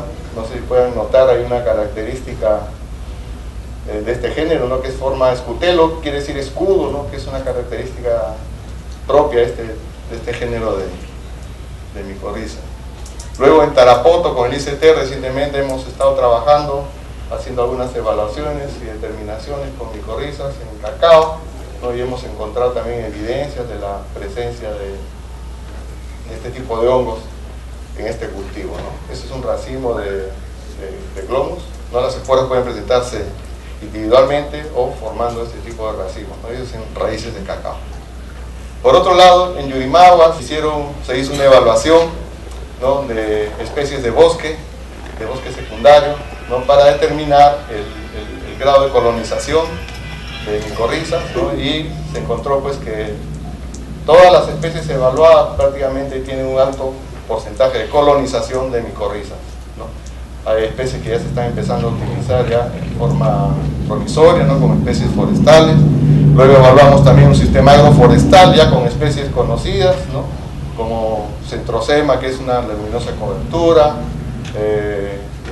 una especie forestal conocida como tornillo, que también se utiliza, una palmera, pijuayo, que es muy conocida también como producto alimenticio, otra especie promisoria, shaina o colubrina, guayaba, una especie de guayaba también que es guayaba brasilera, Leugenia stilitata, y las guavas, ¿no? Todas, ¿no? Y cacao también, ¿no? Todas están con grados altos de colonización de micorrizas. Entonces, en la Amazonía está llena de micorrizas. Entonces, ahora, ¿para qué nos preocupamos si tenemos todas las micorrizas? Esto tiene sus implicaciones, y ahora vamos a ubicarnos, ¿no?, en el contexto amazónico. Por ejemplo, en la región Ucayali hay una deforestación, ¿no?, de más de medio millón de 627.000 hectáreas, no solamente en la cuenca de la Guaitía, ¿no?, hay como 500.000 hectáreas deforestadas, y a lo largo de la carretera Federico Basadre, ¿no?, hay 160.000 o más de 160.000 hectáreas que están ya abandonadas, ¿no?, que son suelos degradados prácticamente, ¿no?, invadidos por malezas, especies gramíneas, ¿no?, que no permiten, ¿no?, que puedan crecer otros cultivos, especialmente arbóreos, ¿no?, y mucho menos industriales, ¿no? Y hay algunas como Imperata, por ejemplo, que tienen propiedades que no permiten, ¿no?, crecer a otras plantas, ¿no? Entonces estas son condiciones adversas, ¿no?, para poder reforestar, para poder revegetar en algunos casos, ¿no?, y recuperar esas áreas, ¿no?, para con cultivos agroindustriales promisorios, que en la región se está hablando mucho, ¿no?, de cacao, palma aceitera, ¿no? Entonces, esta deforestación, ¿no?, va a dar lugar, ¿no?, a una pérdida de estos hongos, ¿no?, y una alteración de las comunidades de hongos, ¿no?, ya sea por desaparición y cambio de especies en la composición florística, ya que estos hongos, como están asociados, viven asociados a la planta, ¿no?, si uno pues desaparece las plantas o cambia la composición, pues esto va a afectar también a las comunidades de hongos. De tal forma que cuando, por ejemplo, se hace programa de reforestación o se van a plantar especies forestales, ¿no?, las plantas llegan sin su socio natural, sin su simbionte natural, ¿no?, y esto va a afectar la eficiencia para tomar fósforo y otros nutrientes y tolerar estreses, especialmente en las etapas iniciales en campo. Por otro lado, ¿no?, la concentración y la efectividad de estos hongos de micorriza naturales, ¿no?, puede ser deficiente para el crecimiento de un cultivo, ¿no?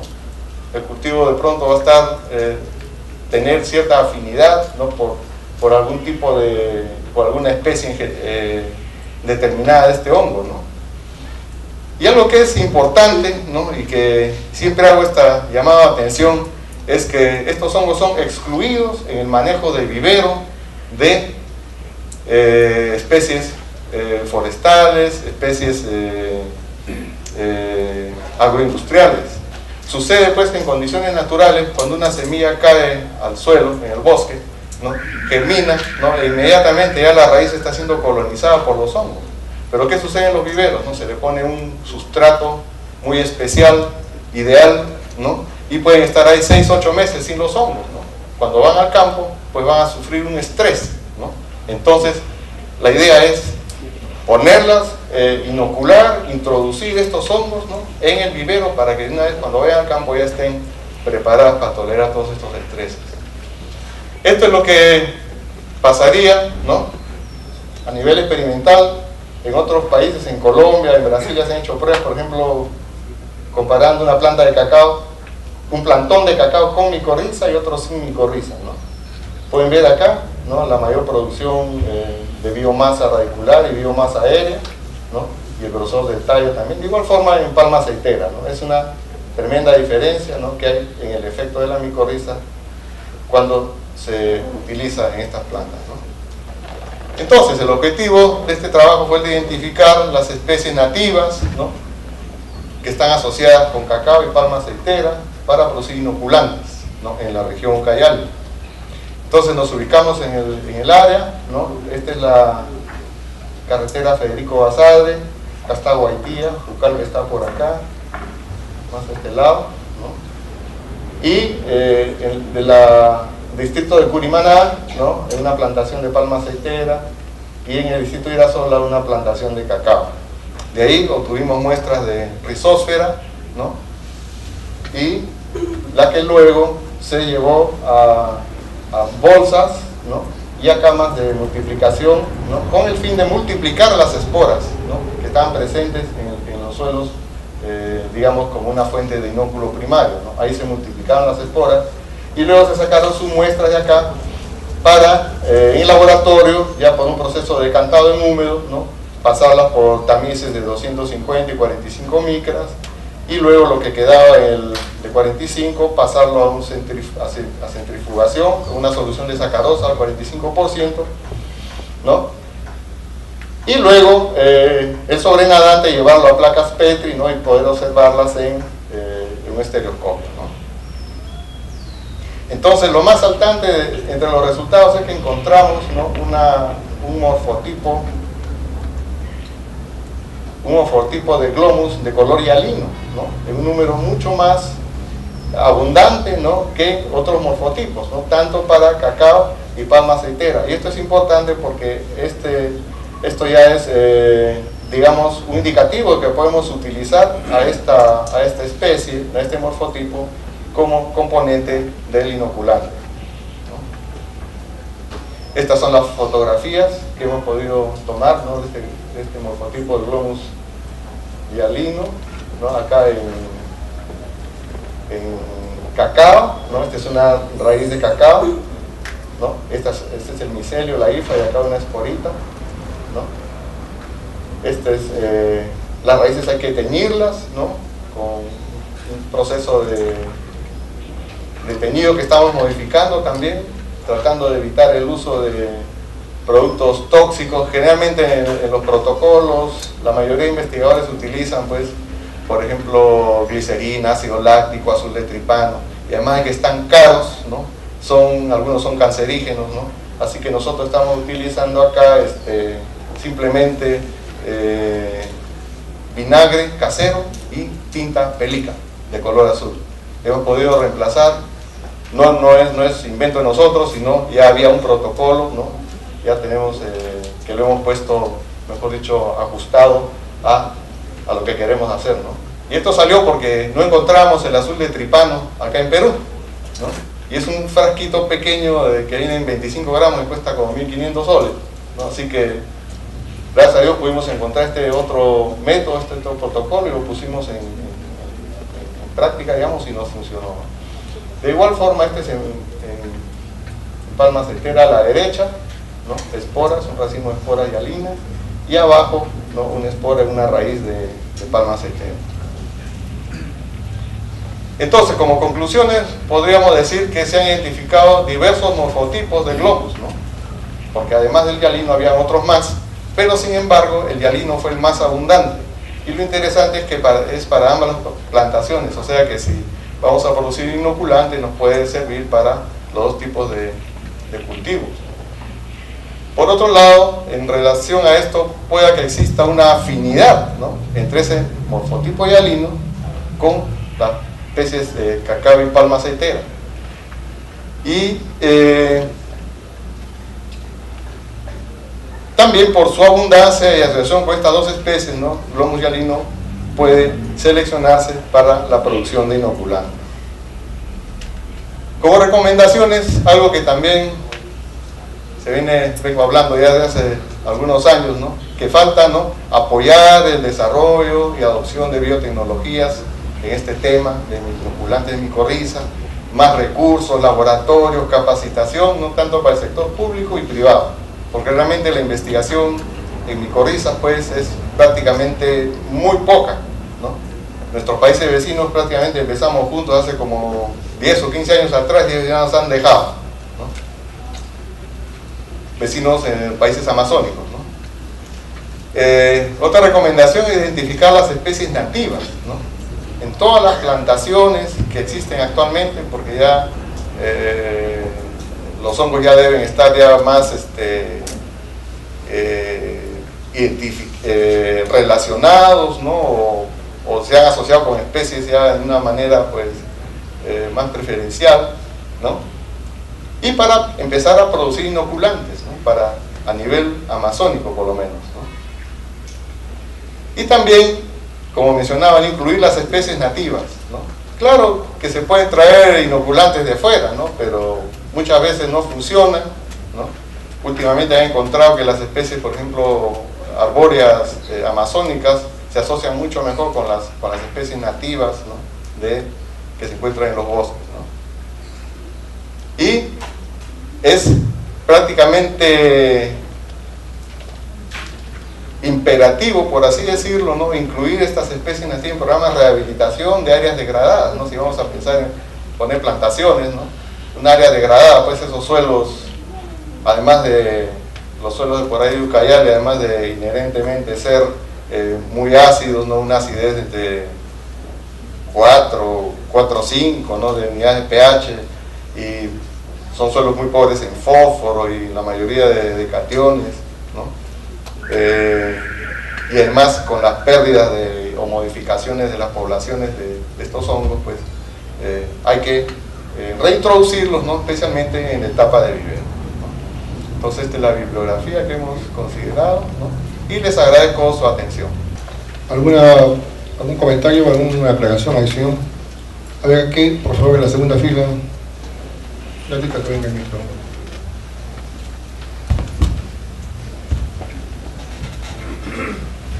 Muy buenos días, soy Janet Palomino, bióloga, docente. Trabajé mi tesis en micorrizas hace bastantes años ya, justamente en Pucallpa, en Palma Aceitera. Mi pregunta es la siguiente: usted habla de un inóculo. ¿En qué consiste el inóculo? ¿Se está produciendo? Porque en el tiempo que yo trabajé en mi tesis se hablaba de producir el inóculo y estábamos, como se dice, empezando el trabajo ¿no? sobre micorrizas aquí en Perú. Bueno, primero que aquí en Perú no hay inoculantes de micorriza, no existen. Recientemente se está tratando de producir inoculantes utilizando, por ejemplo, rizósfera, ¿no? De las plantaciones, ¿no? Se multiplican los hongos en camas de multiplicación y se utiliza una planta trampa, ¿no? Por ejemplo, nosotros estamos utilizando Brachiaria brisanta, o se puede utilizar cualquier tipo de brachiaria u otras gramíneas, ¿no? Ahora, todo ese sustrato, ¿no? Que puede ser una mezcla de suelo y arena, ¿no? Solarizado para, pues, eliminar otros microorganismos patógenos, etc. ¿No? Todo ese sustrato que está compuesto por raíces, hifas, esporas, todo eso puede ser utilizado como un inóculo. Ahora hay otras formas de inoculantes comerciales que uno puede encontrar, ¿no? Pero que no son producidos acá todavía. Se están haciendo esfuerzos, ¿no? Este es un primer esfuerzo para producir inoculantes. Aparte de este proyecto, estamos manejando otro, ¿no? Para utilizarlo con especies forestales, ¿no? Ahí en la zona sobre todo en la cuenca del río Huetía.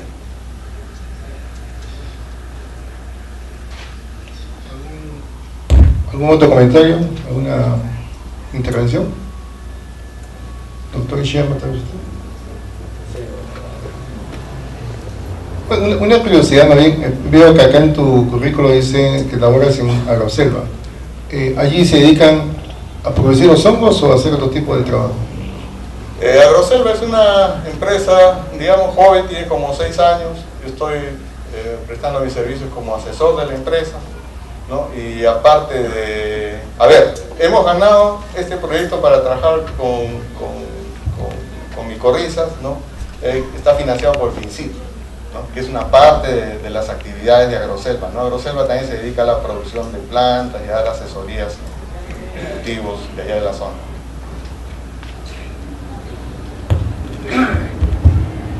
¿Este es un proyecto o es un trabajo terminado? No, este es un proyecto todavía. Todavía no sea está que terminado no... porque nos falta hacer las pruebas de eficiencia, ¿no? Con las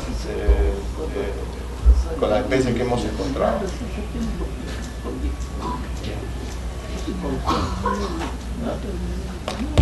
Ok, bueno, agradecerle a nuestro amigo Pedro Ruiz Cubilla por su presentación y, bueno, motivarlo a que continúe, porque como dices, todavía es un proyecto, continúe todavía en el proceso, a ver si lo tenemos en el siguiente con mayor trabajo terminado. Está muy bien, felicitarlo de mi lado y agradecerle su presencia acá. Si tienes algún comentario. Sí, agradecerles también, y este es un avance de lo que estamos haciendo, ¿no? Y en el Congreso de Suelos también hemos presentado otro avance, ¿no? Pero referido más ya a las especies forestales, ¿no? Y hemos encontrado una mayor diversidad de hongos, ¿no? Y así estamos, pues, en cada etapa estamos, ¿no? Tratando de compartirlas, ¿no? con todas las personas, ¿no? Ok, muchísimas gracias. Un aplauso también al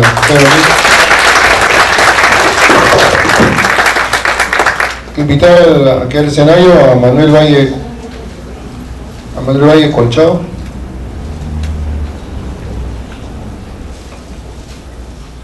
Mientras sube el escenario, también aquí ya tenemos la presencia de Jorge Saavedra, que también es un integrante más del equipo acá del ESI, representado en el Colegio de Ingenieros. Invitarlo acá también, Jorge, por favor, si nos acompañas. Ha llegado hace unos minutos. Es parte de acá del equipo del Colegio de Ingenieros ante el Encuentro Científico Internacional.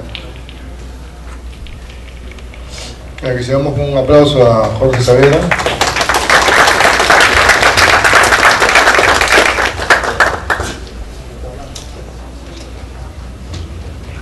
Bien, Manuel Valle es estudiante del 10º ciclo de la Escuela Académica Profesional de Ingeniería Agroindustrial de la Universidad Nacional del Santa, en Chimbote. Su tema es evaluación de la vitamina C por HPLC durante el desarrollo de la post cosecha del tomate. Bueno, como usted es bastante joven, como lo ven, a la expectativa de tu presentación. Adelante.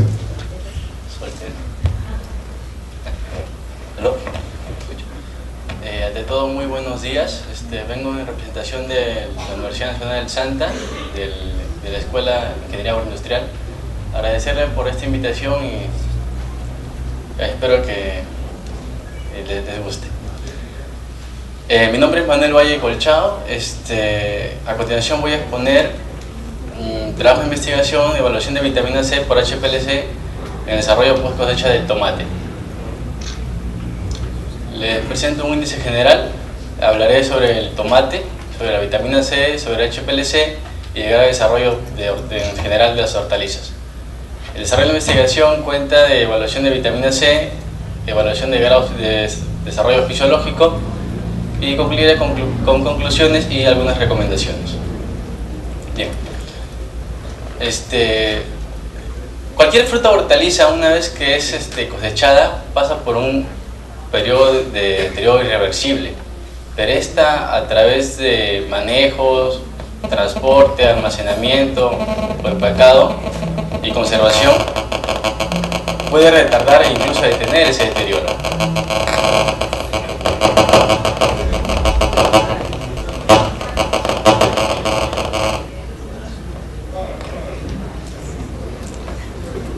Entonces, si partimos en lo que es el deterioro, en este caso lo que es vitamina C, la vitamina C es un nutriente esencial para los humanos, que se encuentran en muchas frutas y verduras. Por ejemplo, la vitamina C evita el envejecimiento prematuro, en este caso protege el tejido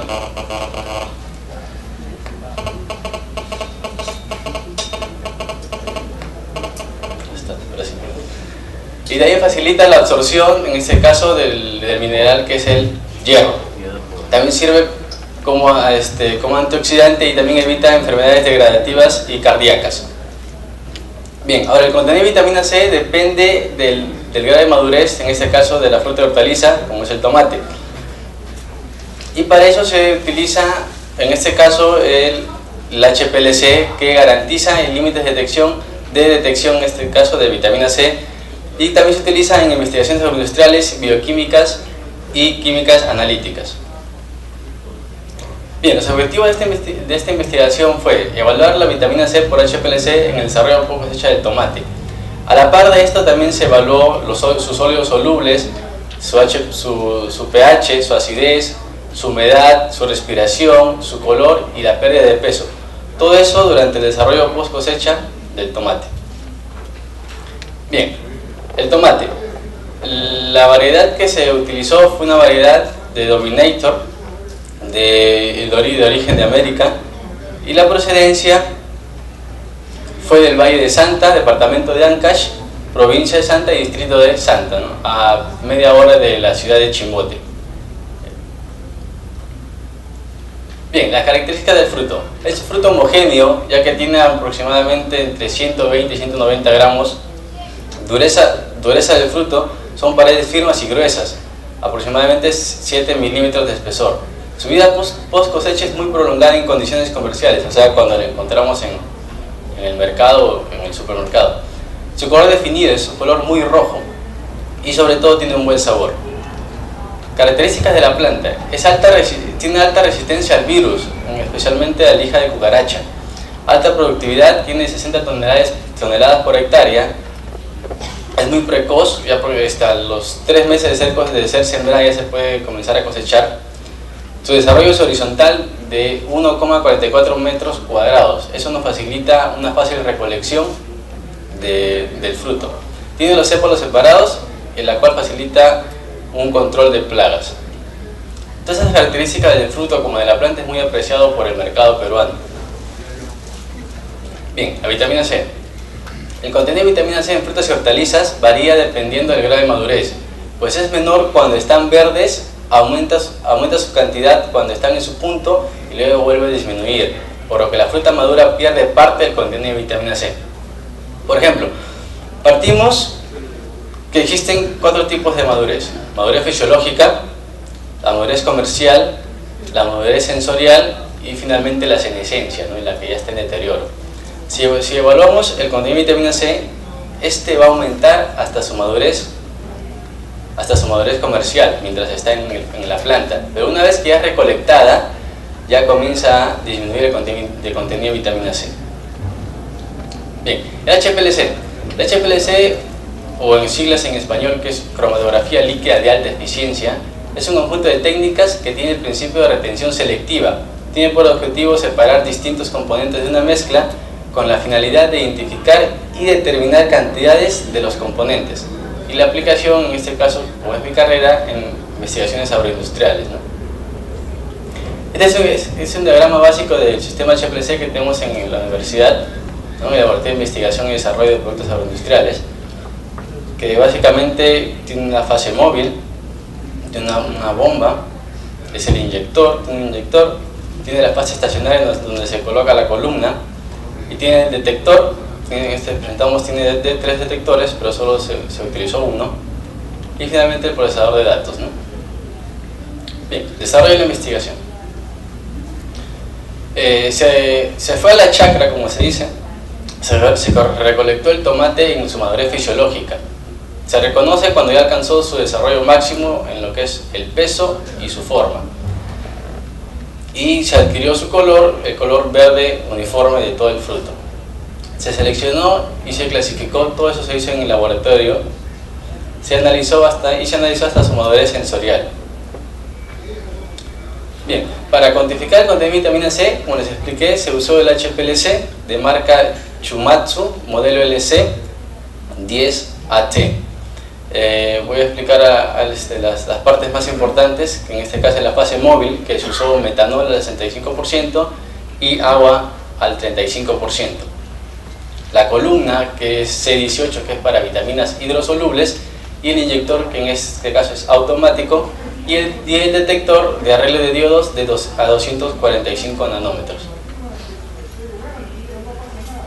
Bien, pero para poder cuantificar el contenido de vitamina C se tuvo que hacer una curva de calibración. Para eso se tomó ácido ascórbico químicamente puro y se preparó 4 soluciones, a 0,2, a 0,4, a 0,6 y a 0,8 miligramos por mililitro. Estas concentraciones se llevó al HPLC, pero con esas condiciones, ¿no?, del HPLC. La fase móvil, que fue de metanol y agua filtrada, la tasa de flujo de 1 mililitro por minuto, la temperatura, que es del horno, de 40 grados, y el volumen de muestra, que es de 5 microlitros, y la muestra patrón, que fue ácido ascórbico. Para finalmente tener 4 cromatogramas de cada concentración. Y se hizo la curva de calibración, ¿no? que acá la tenemos, ¿no? Que vemos que en el eje X están las concentraciones y en el eje Y están sus respectivas áreas. Entonces, esto, si lo expresamos en concentraciones de vitamina C, sería la de acá. Miligramos por mililitro sería la área, el área menos sus respectivos coeficientes por el factor de dilución, ¿no? Para análisis de vitamina C en el tomate. Se extrajo el jugo del tomate, posteriormente se pesó 5 gramos y se adicionó 15 mililitros de ortofosfórico al 4,5%. Esta solución permite que las moléculas de vitamina C que se encuentran dispersas en la muestra se junten y se formen como si fuera una sola macromolécula. Posteriormente se añadió 25 mililitros de agua ultra pura y se pasó a la centrífuga a 4000 RPM por 15 minutos.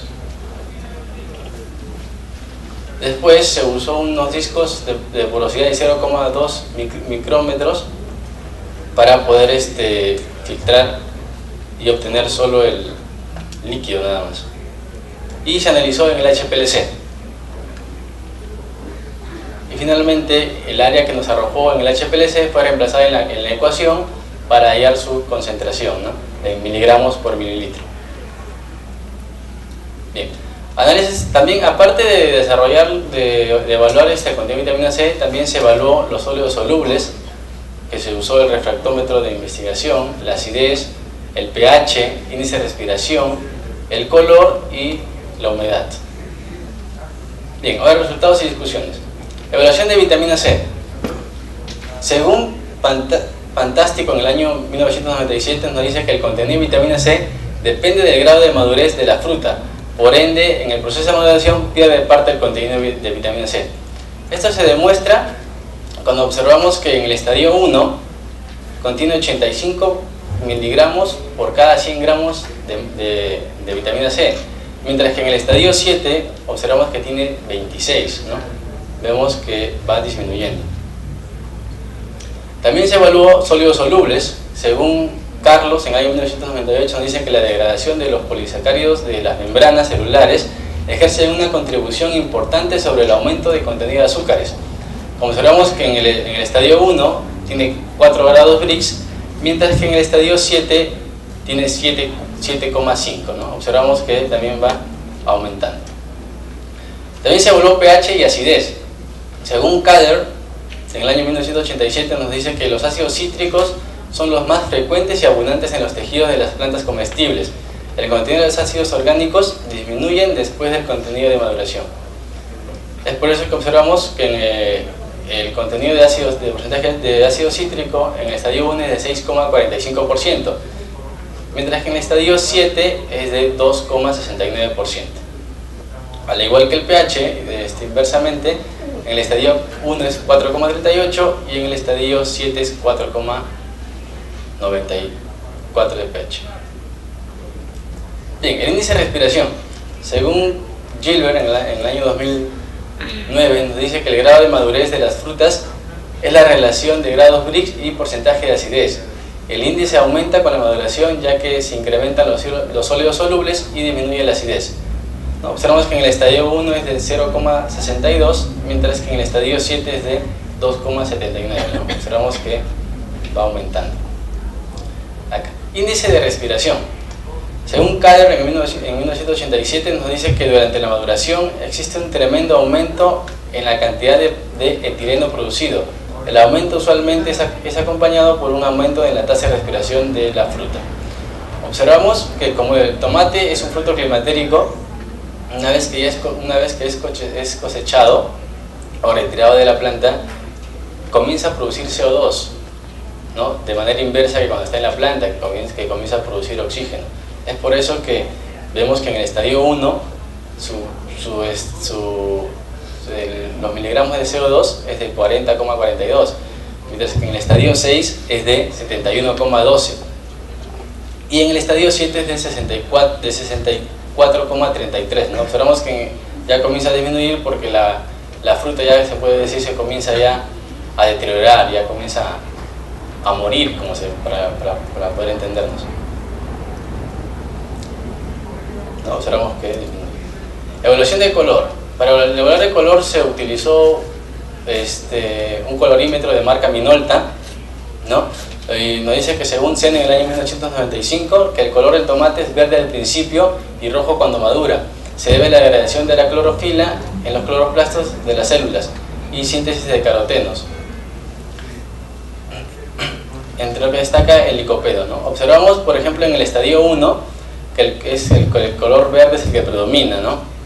Mientras que en el estadio 7 ya es el que predomina, es el color rojo, ¿no? Observamos las líneas de color verde que está disminuyendo y la línea de color rojo que va aumentando. También se evaluó humedad y materia seca, ¿no? En lo que es humedad, dice que el agua se pierde al ambiente como vapor de agua, moviéndose de los espacios intercelulares existentes en el parénquima, lenticelas, las estomas o la cutícula. Observamos que en el estadio 1 es de 93,33% de humedad, mientras que en el estadio 2, en el estadio 7 es de 92,59%, ¿no? La pérdida de peso. El agua, como les expliqué, que se perdía al ambiente, también afecta en lo que es el peso, ¿no? Por ejemplo, vemos que en el estadio 1 es del 100%, mientras que en el estadio 7 es de 94,91%, casi el 6% se pierde. Es por lo que está a temperatura ambiente. Bien, conclusiones. El contenido de vitamina C disminuye considerablemente en un 70%.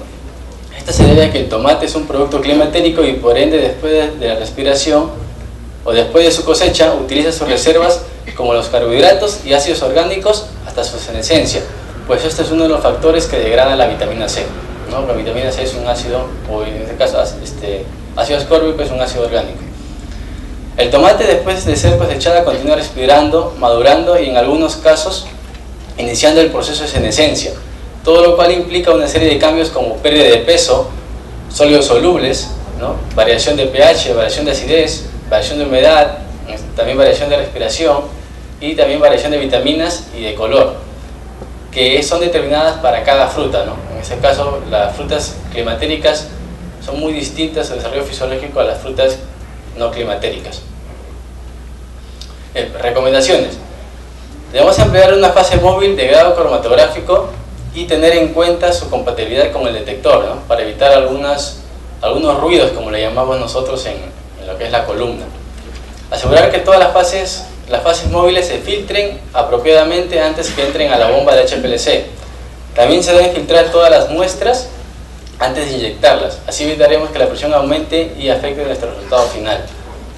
Si se trata de vitaminas hidrosolubles, como es la vitamina C, se debe trabajar lo más rápido posible, utilizando la instrumentación adecuada, como envases de color ámbar, y si es posible mantenerla en temperatura de refrigeración, para así evitar la degradación. Y la última recomendación es incentivar el trabajo conjunto entre universidades y empresas, encaminadas hacia la investigación de productos que nuestro país produce, ¿no? Nuestro país tiene. Les presento algunos anexos, en este caso los cromatogramas, ¿no? Observamos el tiempo de retención de la vitamina C, que fue de aproximadamente 4,3 minutos y su respectiva área, ¿no? Este fue en el estadio 1, otro cromatograma en el estadio 2, otro cromatograma en el estadio 3, en el estadio 4, en el estadio 5, en el estadio 6 y en el estadio 7, ¿no? Observamos que el tiempo de retención, vuelvo a repetir, en la vitamina C, en el tiempo de retención de vitamina C o de ácido ascórbico fue de aproximadamente 4,3 minutos. Gracias.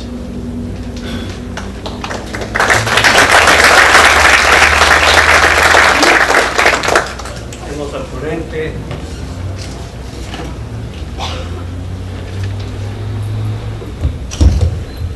Agradecemos al ponente su exposición, especialmente tratándose de un alumno. Preguntas, por favor. Esperen un momentito que llegue el micrófono.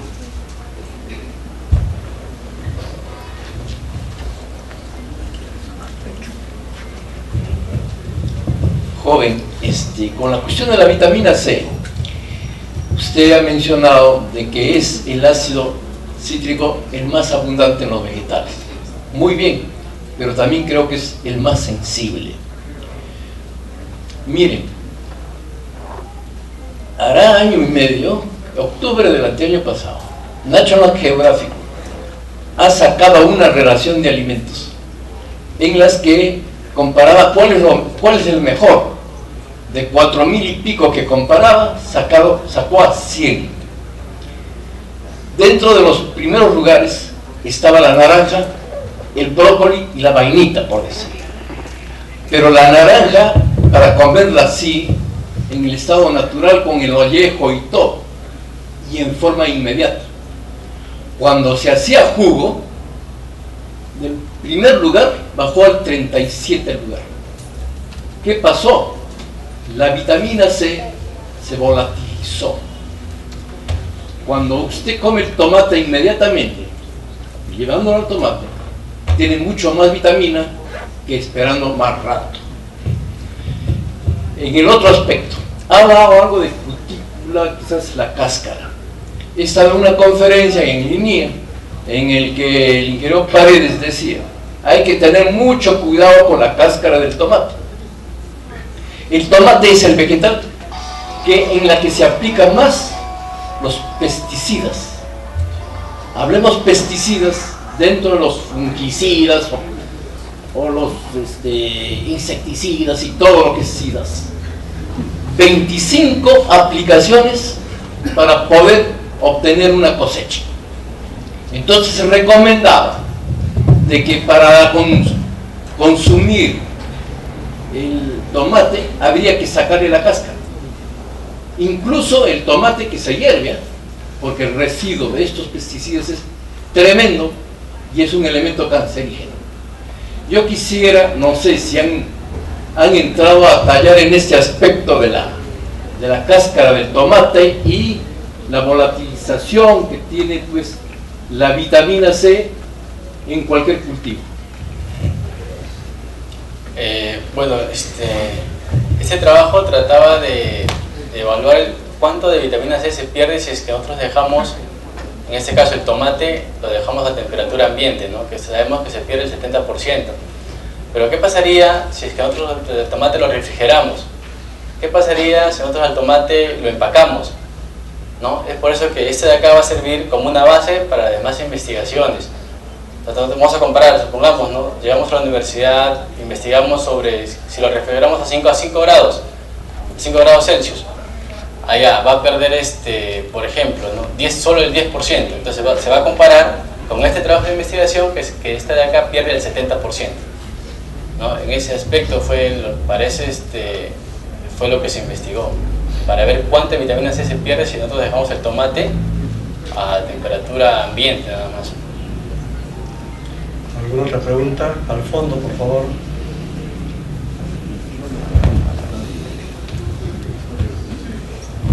Gracias. Es preciso aclarar que en cuanto a vitamina C en los alimentos, el ácido ascórbico, el mayor cuidado que debemos tener es exponerlo al oxígeno. Entonces, en cuanto se expone al oxígeno, el ácido ascórbico, que es la forma biológica como el organismo lo aprovecha, se transforma a ácido de hidroascórbico, que es inactivo y no nos sirve como nutriente. Entonces, la mayor precaución que se debe tomar en todos los alimentos como fuente de vitamina C es no exponer al oxígeno, es decir, al aire. Entonces, cuando nosotros preparamos una limonada, debemos recomendar que inmediatamente esa limonada debe estar cubierta, no expuesto al oxígeno. Igualmente, cuando el tomate se consume, lamentablemente debemos tener precaución, como lo ha mencionado. ¿Podría precisar, ¿no?, su pregunta, sí, por favor? Entonces, la primera pregunta que quisiera hacerle al joven es, en sus recomendaciones indicaba que deberían conservarse en frascos ámbar ¿hay algún trabajo preliminar o algo que hayan encontrado que haga que varíe la vitamina C por efecto de la luz? Me imagino que por eso es la protección en el frasco ámbar. Sí, y la segunda pregunta es, en el tratamiento de la muestra, ¿qué precauciones han tomado para no perder el ácido ascórbico ya para la cuantificación instrumental? Muchas gracias. Con respecto a su primera pregunta, esa recomendación nos dio el asesor, ¿no? Nos dijo que si queremos que se conservara el contenido de vitamina C, que lo mantengamos en envases de color ámbar, ¿no? Por efectos de la luz. Y con respecto a su segunda pregunta,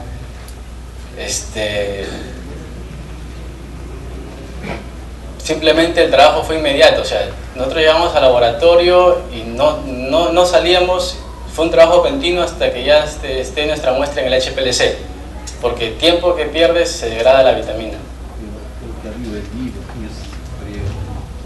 ¿Alguna otra pregunta? Entonces permítame hacer un comentario. Es importante y muy interesante cuando los estudiantes universitarios comienzan a investigar. Disculpen la vanidad, pero como asesor científico de la Sociedad de Estudiantes de Medicina a nivel nacional y de la Asociación de Estudiantes de Biología, cuando ellos realizan su congreso, exigen no solamente la presentación del resumen, sino el trabajo en extenso, como acabamos de ver. ¿Por qué? Porque ellos han comprobado que nosotros los mayores, nos presentamos a un evento científico, entregamos un resumen.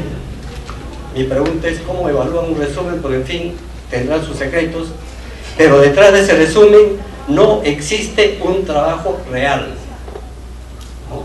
Entonces, o sea, en extenso. Entonces yo estoy seguro que usted tiene, por lo que he explicado, un trabajo en extenso.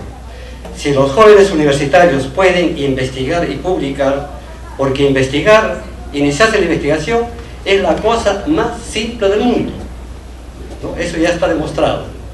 Ahí está un joven universitario, y también hay un colegio aquí en Lima que tiene la primera revista científica escolar del Perú, que cumple todos los estándares internacionales.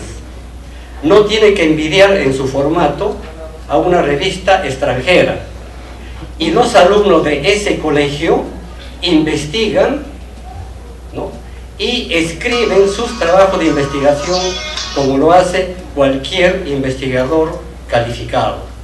Entonces ya hemos llegado no solamente a los alumnos universitarios, sino también a los alumnos de colegio que ya están investigando y publicando, y su revista está saliendo regularmente. La revista se llama Gakushu Kenkyu, es romanizado al japonés, ¿no? Dale, con que me quiere hacer chino, tiempo troncoso. No, que traducido del japonés significa aprender investigando. Se trata del Colegio Cooperativo La Unión. Si alguien tiene interés, mi correo es Ishiyama, como está aquí, pero con I latina, aquí se equivocaron, ¿no? O sea, I latina, SHIYAMA @yahoo.com. Yo encantado les envío la revista para que vean que ya hemos logrado que desde los escolares ya comienzan a investigar. Mis felicitaciones a usted por su trabajo, ¿no? Interesante, y sobre todo una cosa, respuesta precisa y concreta. Y la última parte, ante una pregunta que usted no hizo, simplemente no se embrolló en tratar de dar una respuesta que generalmente ocurre con algunos mayores. Le hacen una pregunta, tiene que demostrar que sí tiene la respuesta, ¿no? Cuando la inocencia, todavía vamos con ese inocente, ¿no? Hubiese contestado más simple, eso no se hizo, por lo tanto no tengo respuesta. Por eso también mi felicitación. Un aplauso para el ponente.